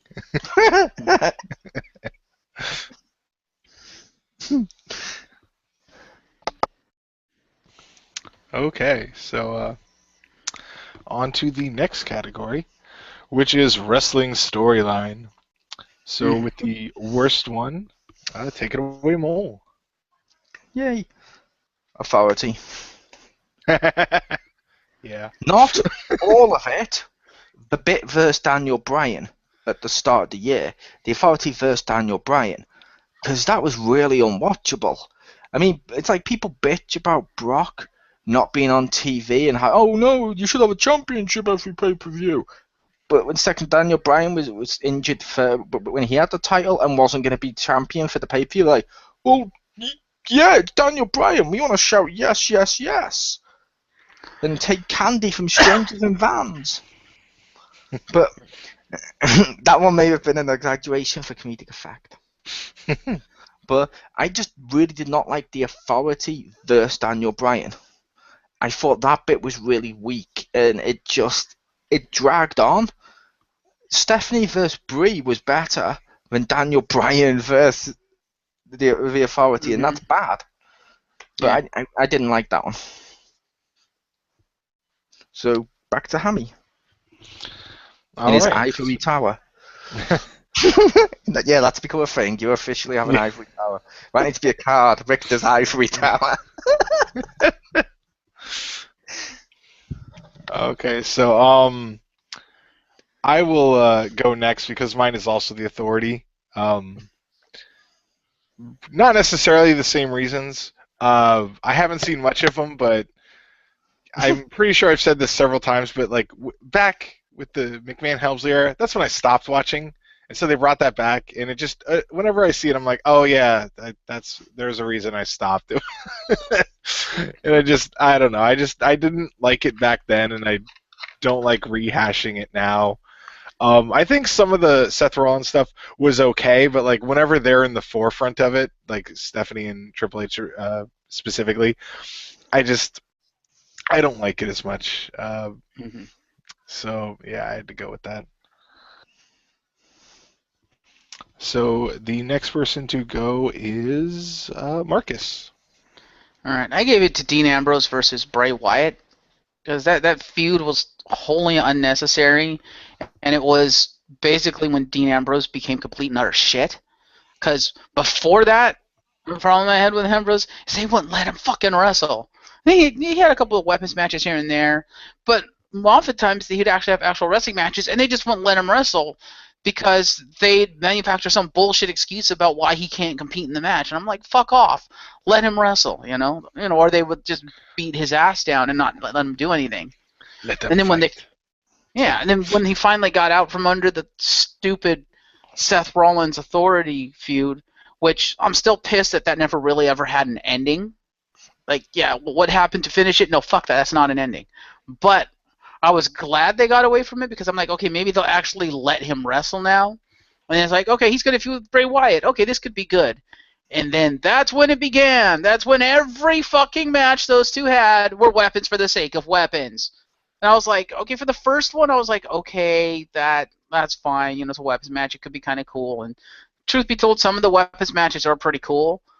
But when that's all they had, and they just started doing it match after match after match, all the matches were different varied weapons matches. I'm like, no, this is shit. You've just completely ruined Ambrose and Bray Wyatt. I'm like, these two guys deserve better. I mean, they're not the best on the roster, but they're not terrible, and Bray Wyatt has shown that he can do decent storylines, and he's, again, he's not the best in the ring, but he's good at telling a story in the ring, if that makes sense, and telling a story in terms of the storylines. And to do that with Bray and Ambrose, I'm just like, I don't like it. This isn't even entertainment. You've gotten rid of the wrestling, and now you've gotten rid of the entertainment. I don't like that. To me, it's just violence for the sake of violence, and that's not entertainment. And some of those matches were on the WWE Network, not shown in the UK, so they got rid of the world.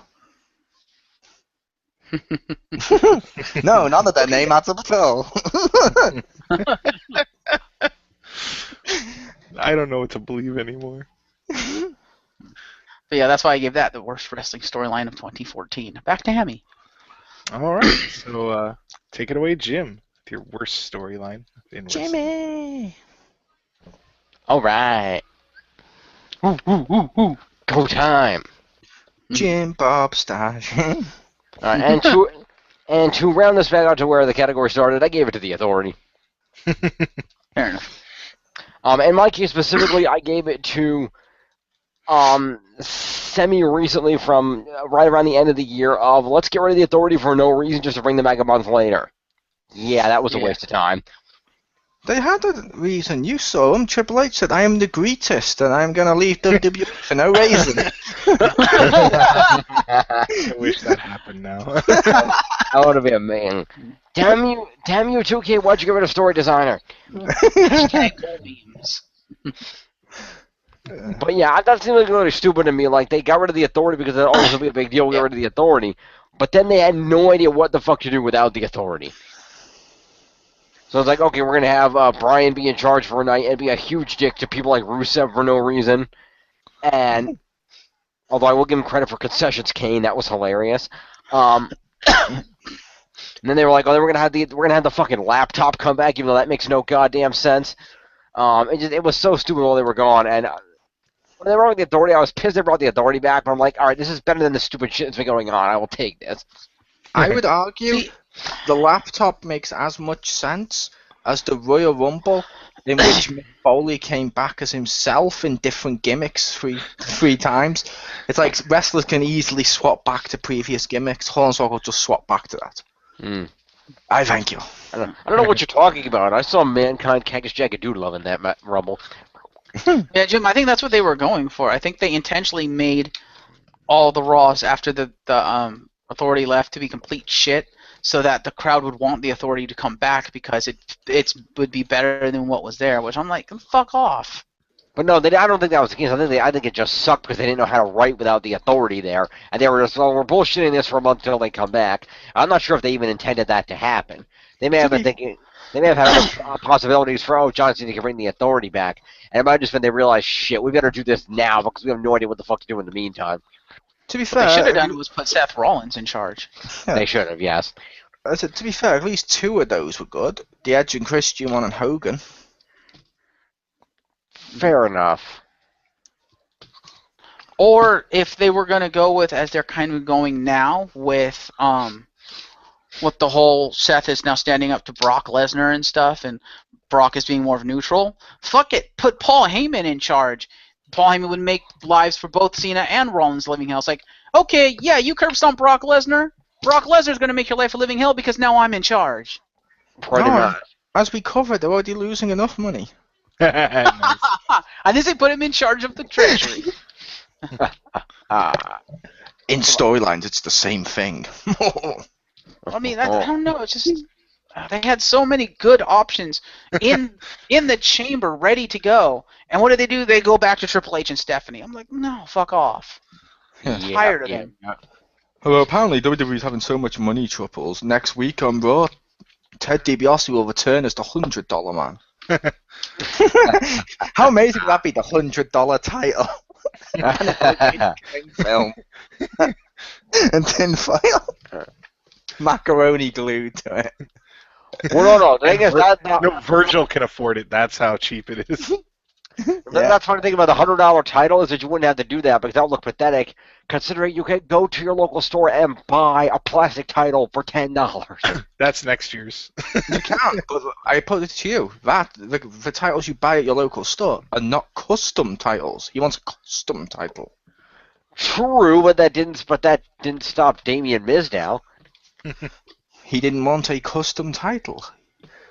He was trying to emulate Miz as a stunt double. Fair enough. You see, according to Wikipedia, stunt doubles.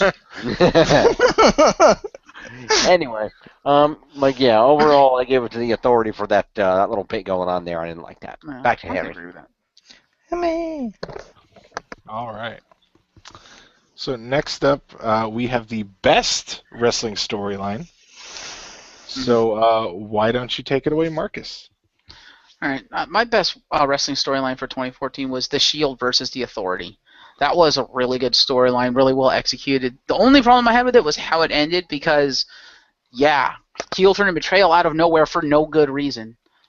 But I can look past that because the rest of the storyline was actually good, and I enjoyed it in the entire storyline. And that last match was fucking awesome.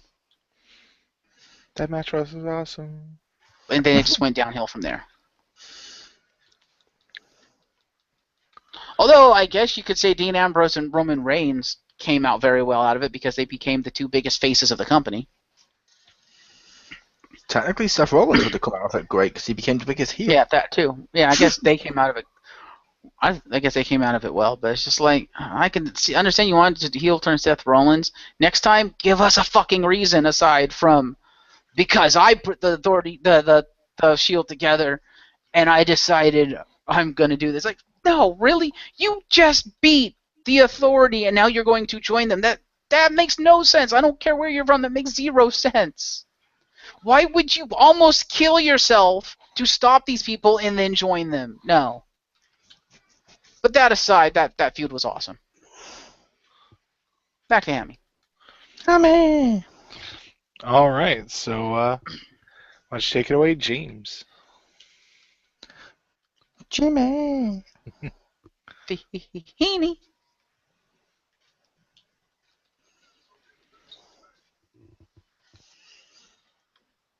Jimmy. That's his secret. He's always muted.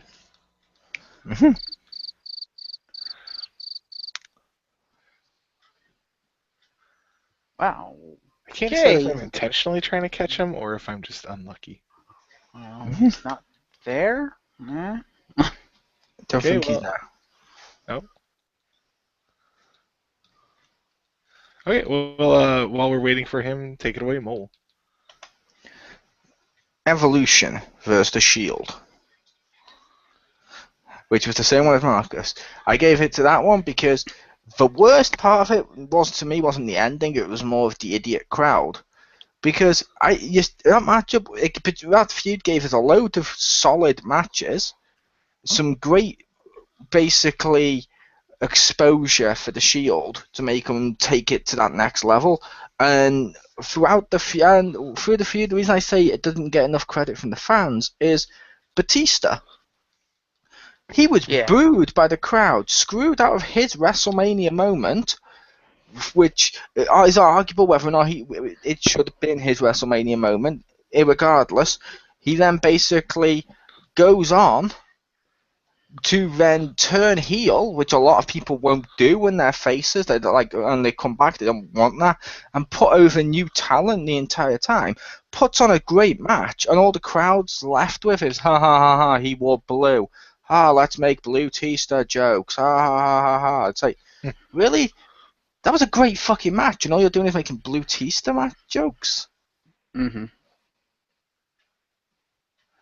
But I thought the feud was handled really well. Mm-hmm. All right. So, well, to be fair, two things. One, even we made the Blue Tista reference, but we only did it once. We didn't harp on it like those idiot fans. Or number two, to be fair, To be fair, I didn't make the Blue Teaster jokes. Fair You enough. guys made the Blue Teaster jokes. I was like, no, if he's heel like this, just stick with the Blue Teaster. Fair enough, you had fun with that. Right. Fuck off with the Blue Teaster. This is a good match. Right. But the other thing is, to be fair, even the Shield made fun of Blue Tista. They're supposed to. They're his opponents. No. I mean, not really out loud, but more they themselves made fun of Batista for wearing blue. Because even Roman Reigns, I can't remember where I heard this, but Roman Reigns I think it was on one of the countdowns. Roman Reigns was like, yeah, we kind of looked at him and said, what the hell is he wearing? Why? He's in all blue. That's kind of stupid. Yeah, but they also, with the countdowns, as much as I like them, they were also in character for a lot of it and stuff too. And he's supposed to be face, so he's gonna go with what the crowd were doing. Right, but what I was saying is that at least the way he recounted that story, it sounded to me like it wasn't in character. It was just them conversing while Batista and them were doing their entrance and stuff. They were kind of off to the side, just remarking literally on what the fuck is Batista wearing? That looks ridiculous. Which, like I said, though, one, that seemed like it was more in character for him because he's meant to be a face at the moment. He's going with the crowd, and B, like I said, it was a great match, and at the end of the match, all people were still making the Blue Teaster or Power Ranger or some sort of ridiculous fucking childish joke, and it's like, why? Yeah. It's a great match. Yeah, I can agree with that.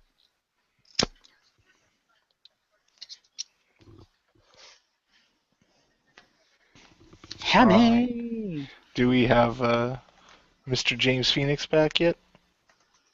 I've been typing to him to try and get him to respond, but I haven't. They'll got him. Jim? Oh, and the little text thing, it does say BRB. I did not notice that. Okay, so he probably got called away, so we'll just continue without him. All right. So for I'm on the edge of my seat because this means it's Hammy. Yeah. Did Jim know Hammy was going to take his spot and say BRB piss break? Is he invalidating Richter?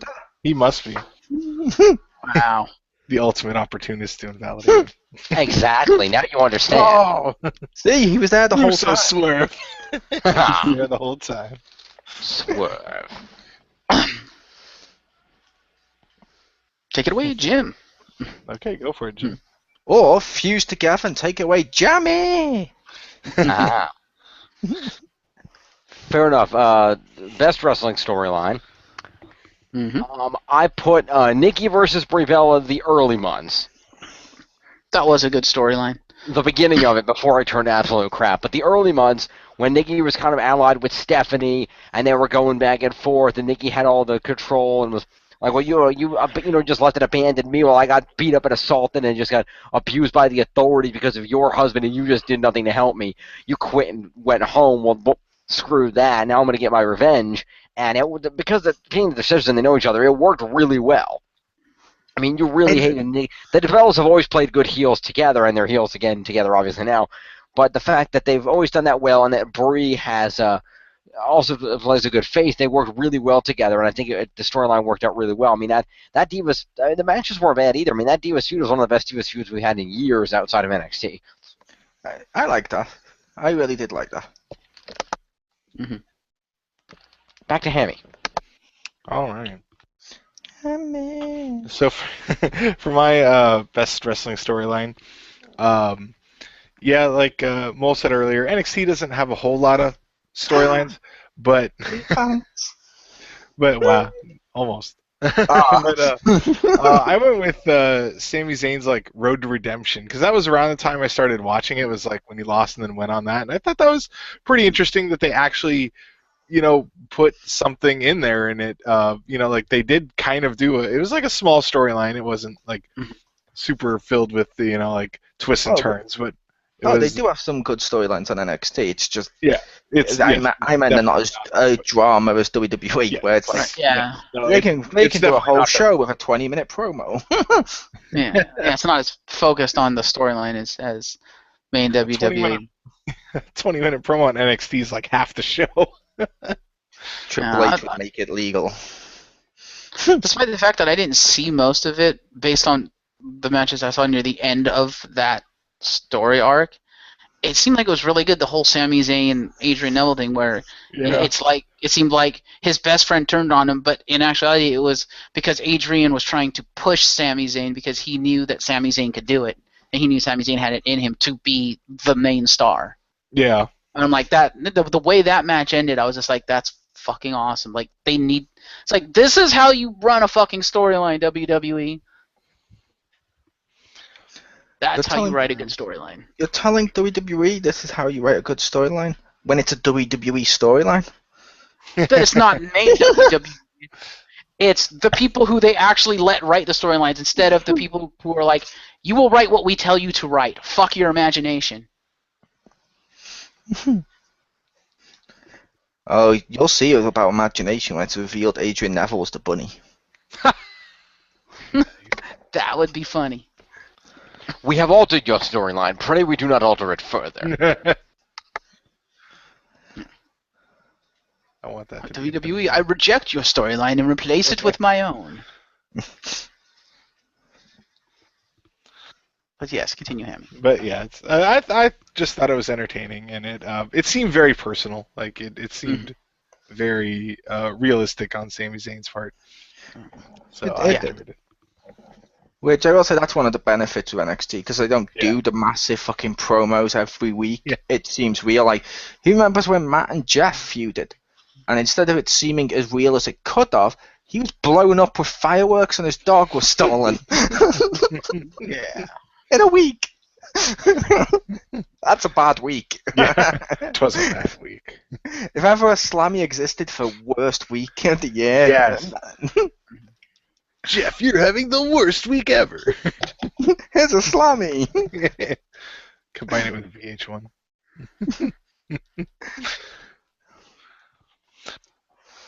All right. So, in all honesty, one of the best feud premises they've had in the recent years has been the Triple H Shawn Michaels one. You want to talk about one that kind of got personal and got real, because the whole premise behind that feud was Triple H basically saying, yeah, Shawn, when you took your ball and went home with it when your back was hurt, you know, I had to run with what you left me, and now that you're back, you're trying to steal my spotlight because you're the showstopper, and it's like, you know, two best friends becoming bitter rivals, and their actual personal relationship is what drove that feud, and that's why that feud was really good. That feud was pretty good up until after the first pay-per-view when they went against each other, when it got really ridiculous to the point of, Triple H just has to look like he's better. Yeah, pretty much. Personally, my best personal feud in recent years was CM Punk versus Jeff. Because those two really actually believed that. Like, CM Punk really did believe that Jeff had wasted all of his potential on drugs. And Jeff really did believe that CM Punk should stop mentioning it to the crowd so he can sell merchandise. I have to with CM Punk. That made me sad. That made me sad because I love the Hardy Boys. They were friggin' awesome in the ring, and Jeff Hardy had all the potential in the world, and then he sniffed it all away with drugs. He did. Sniffing my way back. Sniffing my way to TNA. If you smell. If you sniff. Jeff is taken. That's what Jeff blow. Yes. Yeah, see, the problem, it wasn't that he couldn't sell T-shirts. It's that he wasn't selling the correct T-shirts. Yeah. Poor Jeff Hardy. But no, next category. All right, so next category is worst match of the year.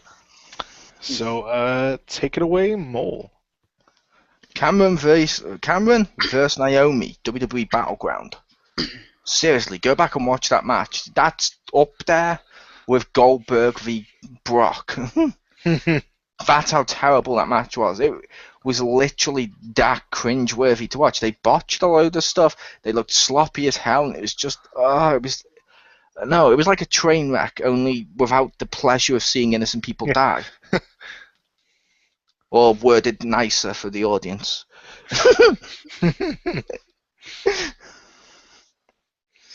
No, I'm kidding about seeing innocent people die, but no, it was just horrible. That WWE Battlegrounds, Cameron versus Naomi, it was no, because as we did this, I've been writing down each time I thought a match was bad, and I put that one on the list. Not changed. You're like, oh man, that match was bad, and then you go back and look at your list, you're like, oh no, never mind, not as bad as this one. Yeah, I was like, oh, Ryback versus such and such. Oh, okay, bad. Oh, okay. Yeah, it can get worse. Touche, Ryback. They've slightly managed to lower my bar of expectation. You outdid the big guy. Yeah. Wow.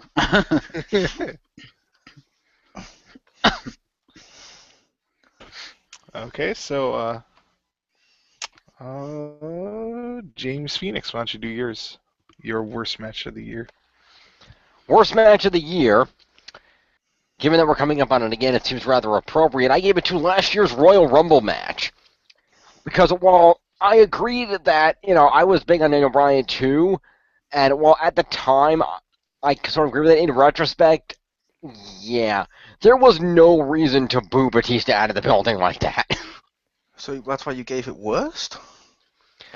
I gave it worse because there was no reason to do it, but at the same time, that was why it was worse, because the fans ruined the match by basically again booing the shit at everybody in the match that was not Daniel Bryan. Yeah. Oh, fair enough. I thought you accidentally read your best one. It was like, yeah, that match doesn't deserve to be like hated so much. Worst match of the year. Wait, what? And I was like, oh, okay, I understand why now. In hindsight, you went about. I was making the point that in the crowd do make or break a match. Example: Sheamus versus Randy Orton was completely ruined by like Randy Savage and stuff like that throughout the match just to be a troll. I do get your point, and I apologize, Jim. No, it's fine. In retrospect, at the time, I was one of those people. I was like, yeah, go to Batista, do it. Get Batista the fuck out of there. In retrospect, I'm like, okay, that really wasn't that reason to be a dick to Batista at the expense to support him at the expense of Batista and everybody else. There was no reason for that. They just kind of ruined that Rumble. No, it means you could have had a WWE champion who was also hooked on a feeling. I know. I'm still hoping he and the others will come back and host Raw at some point for that. That'd be awesome. Okay, all Vin Diesel says the entire night is, I am Groot. Yeah.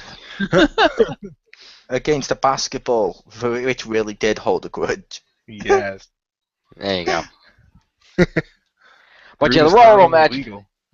But yeah, the Royal Rumble match, because it went from enjoyable to the crowd is making this not good because they won't give anybody a chance. So, well, they didn't get behind Roman Reigns at the end, so I give him credit for that. But still, no, there was no reason for it. So yeah. As much as I wanted them to get behind Roman Reigns because he is kind of cool, I do like Roman Reigns. I think the reason they got behind him though was just because he wasn't Batista. Touche. Because they seemed to hate him the second he was announced to be in the Royal Rumble, and that's kind of a shame. It's almost like back in the day when people hated Cena. I remember at pay-per-views, Khali getting a massive fucking pop because he was against Cena. But and all credit to Khali, he is a former World Heavyweight Champion. True, but he did kill a dude. True. That's true. Well, speaking of guys that kill dudes. Oh, are we waiting to Marcus? I think that's one of my favorite segues. Take it away, Marcus. Fuck you guys. I should be like, screw you guys, I'm going home. And then hang up. Well, technically, I am home. But worst WWE match: Dean Ambrose versus Bray Wyatt. Take your pick. Boot camp match. If you can even call them matches, I'm just like, they were basically the same fucking thing, over and over and over again. It was literally the same thing, and they were all weapons. I mean, they had the potential to have some interesting stuff, like, as Mole mentioned, the boot camp match or the Miracle on 34th Street match. And what do? They use it as a vehicle for your standard tables, ladders, chairs, and stairs. Like, oh, fuck off. Yeah, I mentioned the boot camp match because I was like, okay, cool, these are new weapons. He hit someone with an armored case once, and not a single time during the rest of it was any of it army themed. At least Miracle on whatever the fuck street, they at least hit each other with boxes. Right. With I mean, Bode on. it says it all, Richter, when, like I mentioned to you, ambulance match with a white table with a red cross on it in the back. Fucking really?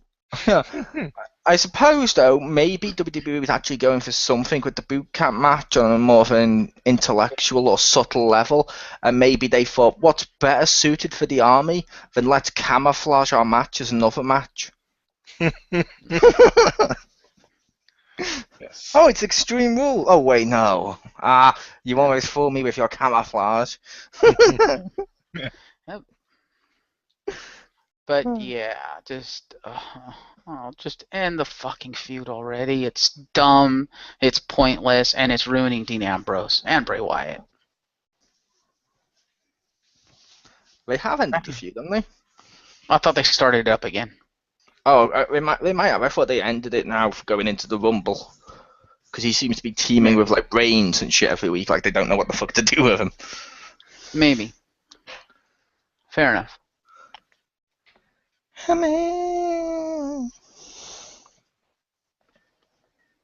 All right, so worst match. It's me, right? I'm the last one.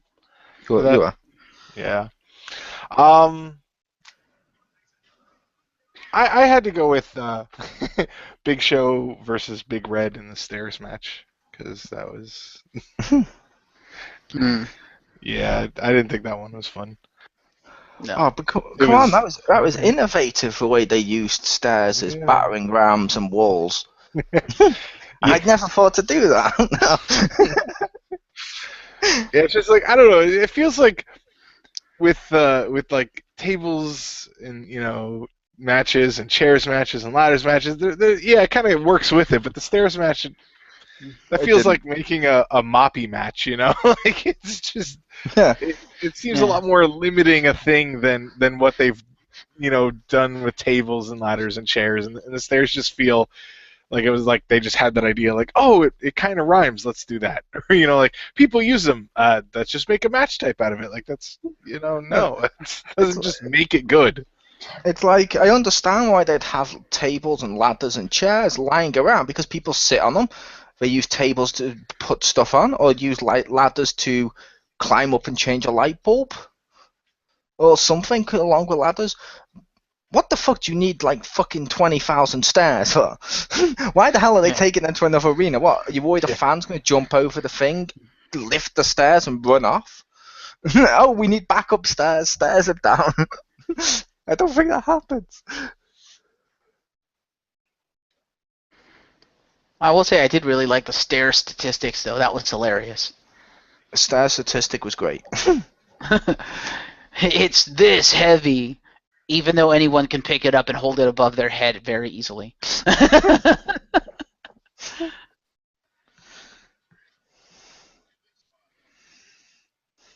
Yes, continue on, Hammy. But yeah, it was. Although I did appreciate their before the match when they had that little like, here's the stats of the stairs, like that. Yeah, that's what we just mentioned.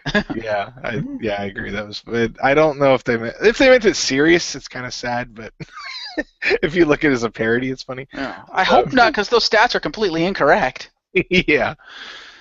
The stairs are not weighed that much. They're like aluminum stairs. Yeah, but I mean, are they really big on accuracy? They'll just say stuff. Apparently not anymore. Yeah, like Andre the Giant's weight changing every time Hulk Hogan tells the story. Or like Big Show's weight not changing when we know he's lost weight. But his fist has grown. Yeah. His fist has grown into pure muscle.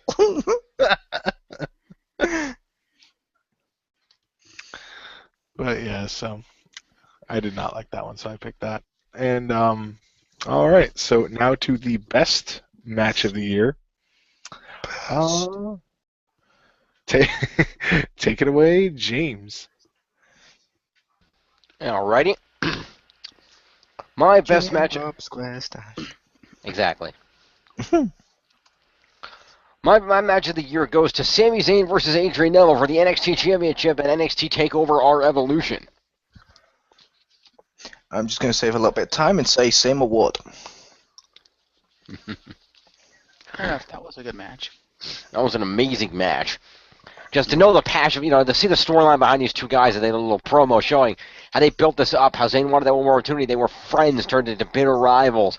And just seeing how they both threw absolutely everything they had into that ring and left absolutely everything in that ring in that match. It was just an amazing match. It was. Plus, unlike, and I don't mean any disrespect by this, unlike some NXT matches, this one told more of a story. Because the other ones are more to showcase the talent. I completely get that. It's developmental. That's why I love watching it, because showcasing them. This one told a story. Like at the end, when the dude came out and was just like, whack, right into the fucking side of the ring. And it's like, oh, you broke him. Yeah. And I just thought it was great. And yeah, like Jim said, during it, you actually got a sense of they were fighting their friend, but they wanted to be better than their friend in a way WWE hasn't done with a personal relationship in terms of storytelling since probably Brett versus Owen. Yeah. Mm-hmm. Pretty much. Also, related note to the comment before that, check out Sami Zayn versus Kevin Steen for the NXT Championship coming out in February at the next NXT TakeOver. But anyway, you can't hype up 2015 during 2014 awards, Jim. That'll create a paradox. Russo swerve. Undo! Time it's collapsing inside itself. Quick, we have to restart this video. We're all going to get sucked into a fry hole. I'm hoping we all become some sort of amalgamate universe. There you go. But who are we amalgamating with? Well, we have to have Jammy and Molkus. There we go. There you go. I'll be both Asian and oddly racist towards Asians. Exactly. Wow. I'm my own worst enemy. Aha. Ironic. I went from killing every celebrity to killing myself. Wait, does that mean like if I have to review a Vita game, I just keep falling asleep whenever? Yes. Vita, whack against the desk as it blows back up. Like writing up. Oh, what is that for? This type of row of H's. I feel like you have an evil hand that just keeps wickying. Wow. Anyway, yeah, Sami Zayn versus Adrian Neville. Back to you, Hammer. All right, so take it away, Marcus. I gave mine to Charlotte versus Natalya for the NXT Women's Championship. I think that was at TakeOver 2, if I recall correctly. And that match was just awesome. I mean, you had the massive amounts of respect that the two ladies had for each other. You had probably two of the best divas in the company today going at it, showcasing their stuff. And I just love that I got to see Natty actually fucking wrestle. That was amazing. And then you had the added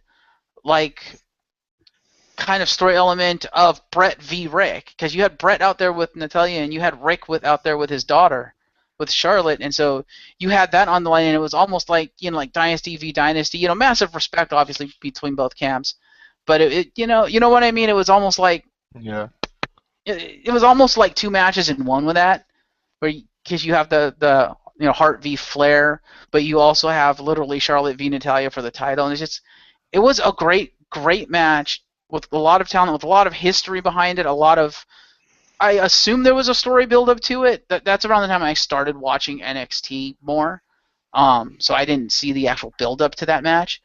But the two ladies just, as you said with Jim, with the Sami Zayn, Adrian Neville match, they left it all out there in the ring, and they told a great story in the ring. And just to have the two legends with them just made it that much better of a match. That was a good match. Back to him. Yeah. All right. So for mine, the best match. This is gonna be quite shocking, but I went with. Stars. Yeah. Yeah. Boom. Yeah. It was. I don't remember. It was a. I don't remember which NXT special it was. It was earlier in the year. I rewatched it recently, but it was from this year. But it was Sami Zayn against Cesaro of all people. It was their title. I think the second one that they had. And holy crap, like really one of the reasons that this got this award is I was watching it and I was like, wow, Cesaro's not bad. He's actually like interesting now, and it changed my opinion of Cesaro because I hated him because I didn't like him. He wasn't interesting. I never liked watching him. I saw him in Smash. I'm like, he is actually pretty good. I'm like, he's getting to do stuff, and he's being interesting now, and he has a really good match with Sami Zayn, who's also good. And I was like, that was a damn good match. I can see why people liked the first one they did. And I don't know if that one was. It should be on the network, but I didn't see it there. Or at least it wasn't highlighted, but I was like, wow, this is a really good one. So I surprised myself that I was giving it to a match that had Cesaro, but that was a good one. Cesaro's another one of those superstars who is really, really good, and they're doing fuck all with him. Yup. That's not true. Pre-show. Again, they're doing fuck all with him. Pre-show.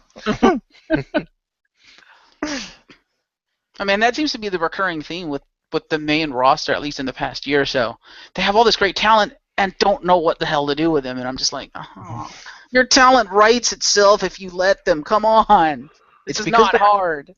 It's because they have too much talent nowadays. They have way too many superstars now. They've collapsed both rosters in themselves. Mm-hmm. And as a result, they're only going to be pushing the ones that will make money.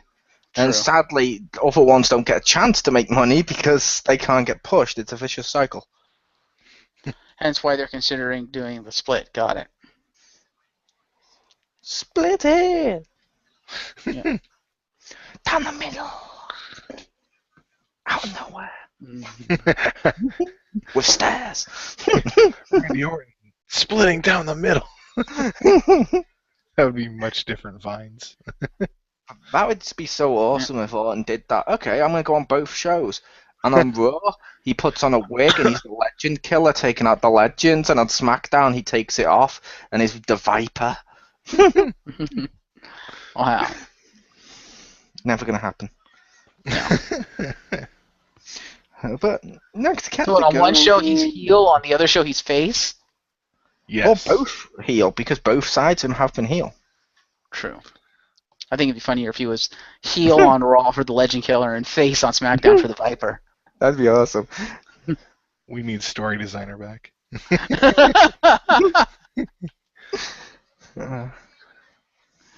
Yeah, back to Hammy. All right. So next up, we are done with wrestling, so it is time to go to our videos. So what is the worst of our videos? Take it away, Mole. That WXR that Jim refused to end the call. I agree. That's mine too. Not because the video in itself was bad, just because the call was not ended. It looked really weird at the end, and when we're just not knowing what to do. But that was the only reason. Yep. Yeah, that was awkward and a little bit unprofessional. He got pissed off, took off his headset, and missed the part where we said, and that's the end of our podcast. Chirp, chirp, chirp. But it's fine. It happens. It does. We're only human people. We're human people? Well, technically, yes, but that's not what I was saying. After all of us, we're only human. That's a vicious accusation. See, in Marcus's mind, there are human people and there are celebrity people that are expendable. Oddly true. No. And Richter just sits there in his ivory fucking tower. That's going to become my thing every time Richter the host. It's his ivory tower. My ivory tower. Well, gee, Jim, where do you think Sly Stallone got the idea for the Expendables movies? Exactly. I gave him the list. And yet they're all still alive. You have failed at your job. They're making me money. I can't kill them. Yeah. You haven't seen the fourth one, Jim. Russo. I'm gonna say if Sylvester Stallone dies this weekend, Russo swerve. Oh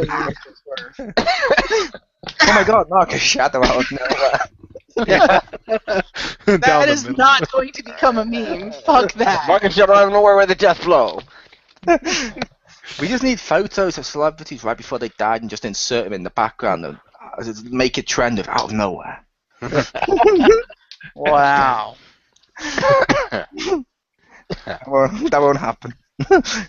This got really morbid really fast. Of course it did. We're discussing our videos. They're always morbid. We're human people. Human people. Yes, thank you, Richter. All right. We just forgot what we were doing. So, James, why don't you take it away with what you think is our worst video? Okay.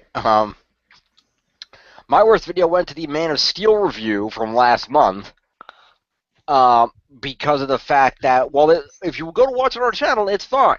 But before that, the first 15 minutes we tried recording, we were all basically trying to figure out what the host was saying because he decided to have shit internet that night, and we couldn't understand him repeatedly, and he couldn't understand us, and we eventually had to kill the entire call and restart it with a new call host. Yeah. So I gave it to that one. Which, again, no fault of the video itself. The video came out well after we got it running. It was just a technical problem. Fair enough. Hammy. Ricky. All right. So, for mine, again, not for the people in it or necessarily the content, but I went with the Arrow Season 1 review because half of us were there. Because like I said, the people in it, we were fine, and then QJ showed up eventually, and which I will give him credit for. I kind of expected he would show up like literally when it was like we'd finish. He'd be like, "Oh, hey guys," and be like, "Oh, okay." But yeah, that was, I don't know. It was the review itself was fine. It was just felt weird. Because how the people that were supposed to show up didn't show up. Like, well, we have one other person. Like, Yeah. I feel, I'm like, I'm glad I agreed to do that. I would feel terrible if I didn't. Well, it's just like sitting there, like, well, It was weird because the people who actually saw Arrow couldn't be bothered to show the fuck up. Yeah. Aside from like That's one- Richter, I'm assuming Richter, you saw some before then, but I've seen it. I've seen all of season 1. okay, so you showed up. You're the only person that's who could be bothered to show up that actually saw it, because I didn't actually see it. I just agreed to do it because I had seen some of the episodes. I hadn't seen the whole thing. Like, oh great, so the guy who didn't actually see the whole thing could actually be bothered to show up. That kind of sucks. Which is worth noting, both of those videos, DC Amber, but all of DC Amber, our first month, ladies and gentlemen, up on time. Yeah. Thank you. Is it wrong I'm doing the John Morrison pose and expecting slow motion right now? Johnny Mundo. Spoiler for tomorrow night. Anyway. But Which one? Royal yeah. Rumble or out of nowhere? Both. No. J&J Security has called it back up. They're now Triple J Security. Yes. Like, instead of AAA, it's Triple J. I'm calling Triple J. Yes. Dang it. Anyway. John Morrison showed up because he realized that they've been failing to protect Seth Rollins horribly. So he shows up anytime Seth Rollins is in trouble, he makes the world go into slow-mo so they can save him. Yes. Damn it, why don't we have story designer? Oh, man. Because the children need their shoes. Yes.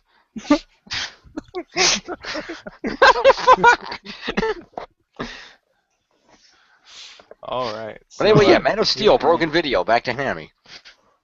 That was Hammy. Oh, we did Hammy's? I couldn't remember if we did Hammy's or we went off on a tangent. I lost track.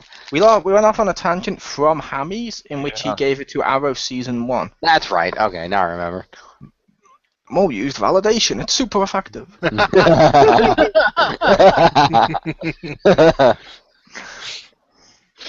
All right, so now on to the better side of that. What do you think was our best video?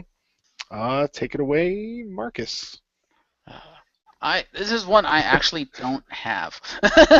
Because we did a lot of No, good I'm just videos kidding. this year. I don't know. I guess I'll give it to the first X marks because that video did come off really, really well, and I really do like the new format of it.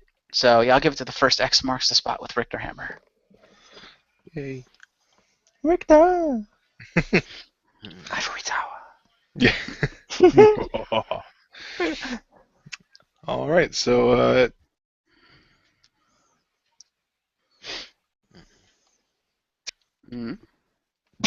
So, Did we lose Richter? oh no. I think... Hello? No, he's there. I can hear him say Hello. no. Yeah, what the? That was weird. Oh well. I don't know. It didn't show it. Like I didn't have the light on my thing to be muted. I don't know why, and I didn't press it, so I have no idea why it blipped like that. Okay. Yeah, I said. So take it away, Jim. Oh, come on, I validated you. I know. That's why I'm saving you.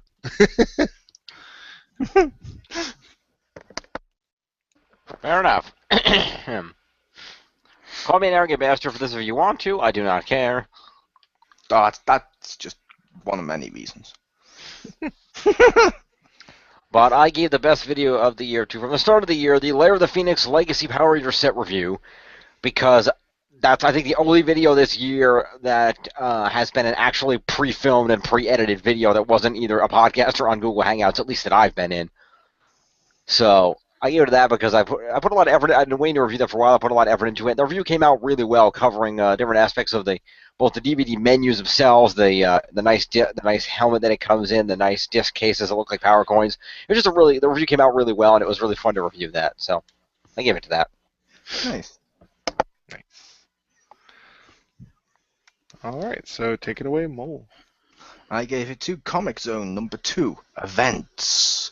Well, from all the way back in January when I teamed up with my buddy over Bass, aka the Nexus, when we discussed comic book events and why they're always shit most of the time, and why why companies keep doing them, and why the comic fans don't like them. And we broke it down and just discussed it properly. It was so good. Ironically, we filmed 2.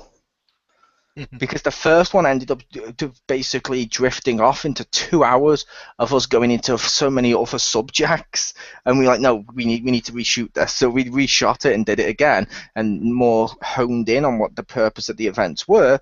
Which, a lot of comic book events aren't good, but they're good for the company, and we just discussed that. And I enjoyed it. I like more discussions about a topic rather than I do reviewing something and stuff. I think that's always more fun.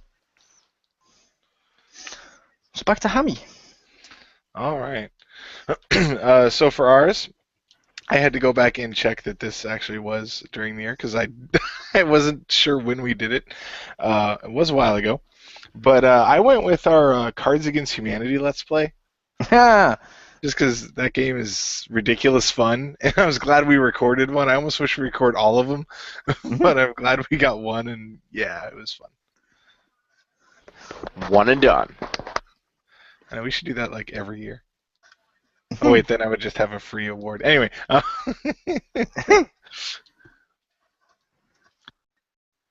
Okay, so then to close it out, we will do our best reviewer of the year. So with that, take it away, Mole. Thank you for giving me your award. Thank you, Rick. No, I'm kidding. I know you were passing it to me to give mine.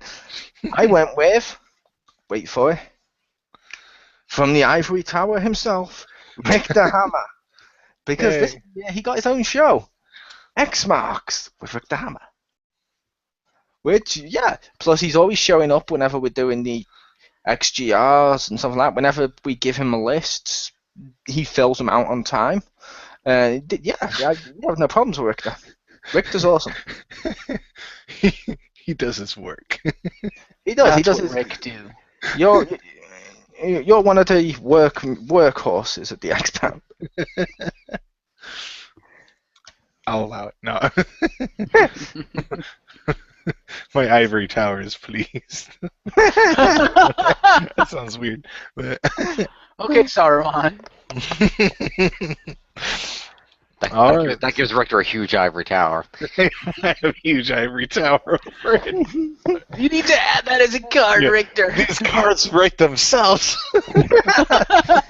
I need to sign in on this because I have it on the computer upstairs, but I usually record on the laptop, and then like I go upstairs later and I'm like, oh wait, what were half those cards? I need it like open at all times.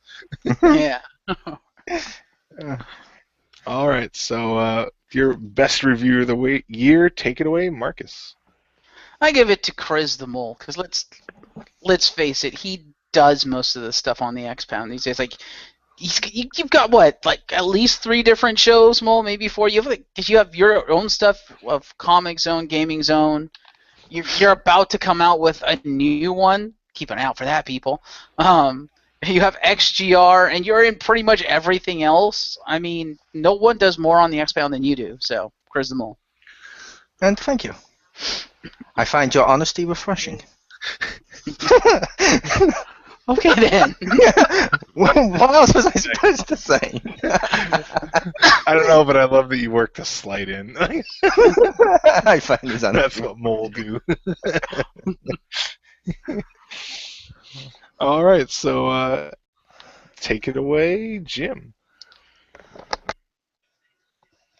All right, well, much like Mo, I also give my award to Richter Hammer. Oh. For the reasons mentioned. Again, he became the new host of X Marks, having a more regular show. Unlike Mo, I will validate Richter in that he did have a show called The Sad Gamer. It was mostly written reviews, but there were some on the X-Pound, so he did have contribution. I didn't say he didn't have contribution.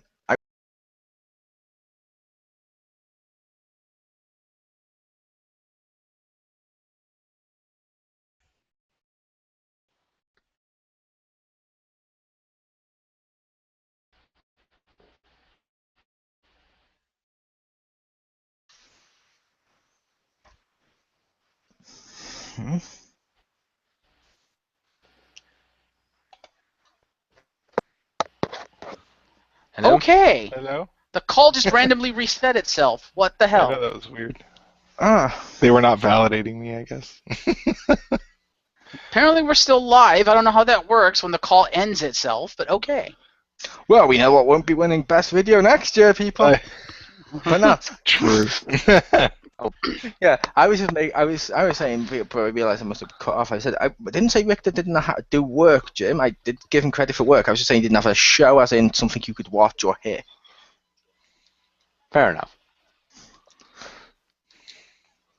But yes, Richter became the host of X Marks. He's been in a lot of extraneous reviews that he did not have to agree to be in, but he did just to help us out. He always has, he always does, great stories to mention, opinions, and I would also simultaneous sub award. I also give Richter the award for best laugh because Richter will laugh at most of our stuff, and it makes everybody else laugh, and that's great. Well, thank you. So, Richter Hammer. Now I'm going to be unconscious of my laugh, though. And it's also worth mentioning he is, as people have mentioned, bald, so he's doing all of this disabled. Okay then. But I don't sound bald, so that's my secret. Please tell me at Walmart, because I'm now making out baldness as a disability. Please tell me at Walmart, like when you're right by the door, there's like a little sad gamer face where you could park on the floor.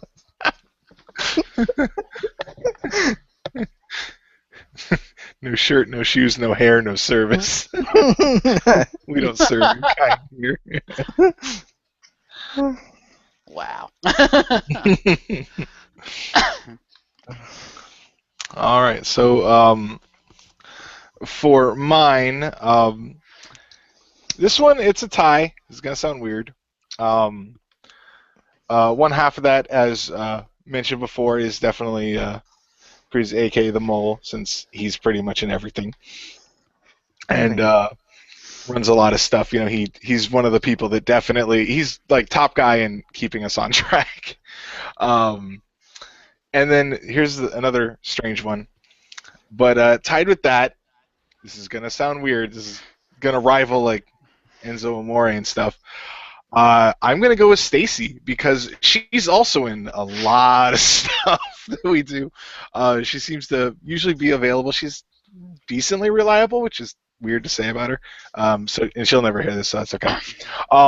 And she, keeps doing like Let's Plays and stuff for videos up, and it seems like I don't want to say backs up, but she like puts like a lot of our stuff also on her channel, so at least there's a backup if something happens or whatnot.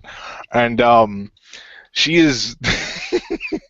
We have some really good cards because of her. The fact that she doesn't try to hire Marcus to kill us after we make fun of her so much. Yeah. Okay then. I will admit, Stacey does do a damn good job, and to be fair, we do make fun of her on XGR, but as she herself defended when someone was like, "Wait, boo, that's overly sexist," or something in one of the comments, she knows we're just joking and we're only doing that because we like her. If we didn't like her, we'd just play this sound effect. Nice. Or this one.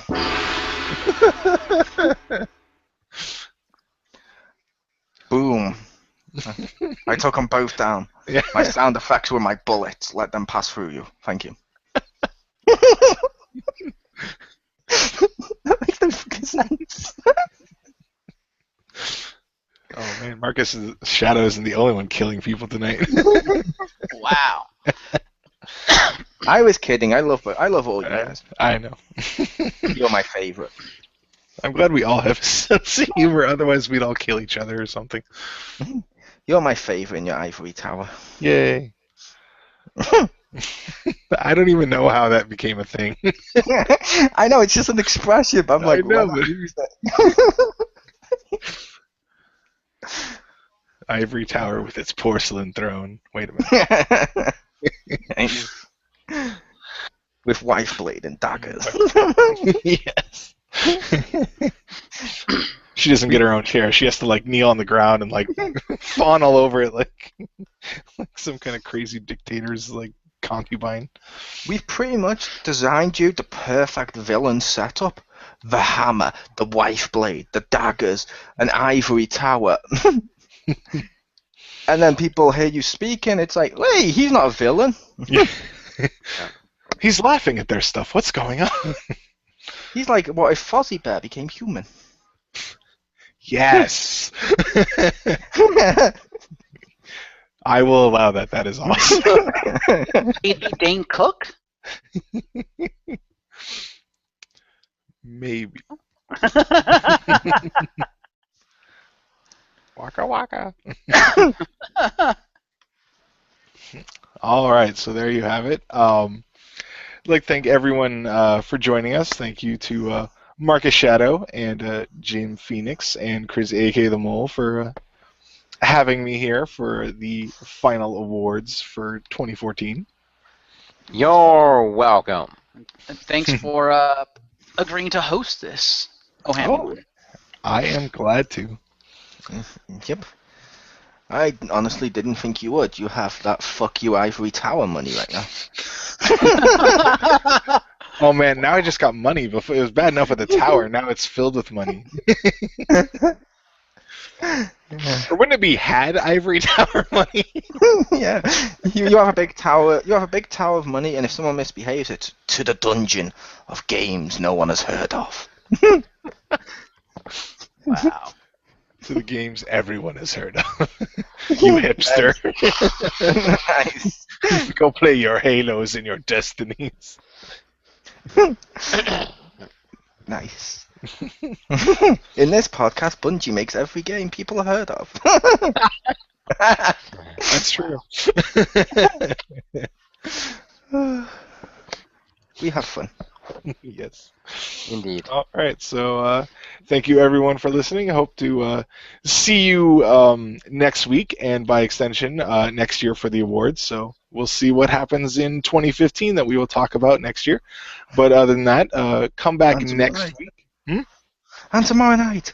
And yes, I'm getting there. And so join us next week for another Around the Pound, and also tomorrow night for X Marks for the post Royal Rumble special, which both shows will be on their regular night. I guess not that regular. I guess it's every fourth one there, and the other one it's not like it's random. It's not like we're preempted by a dog show or something.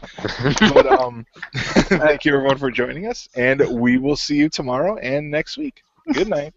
Nice.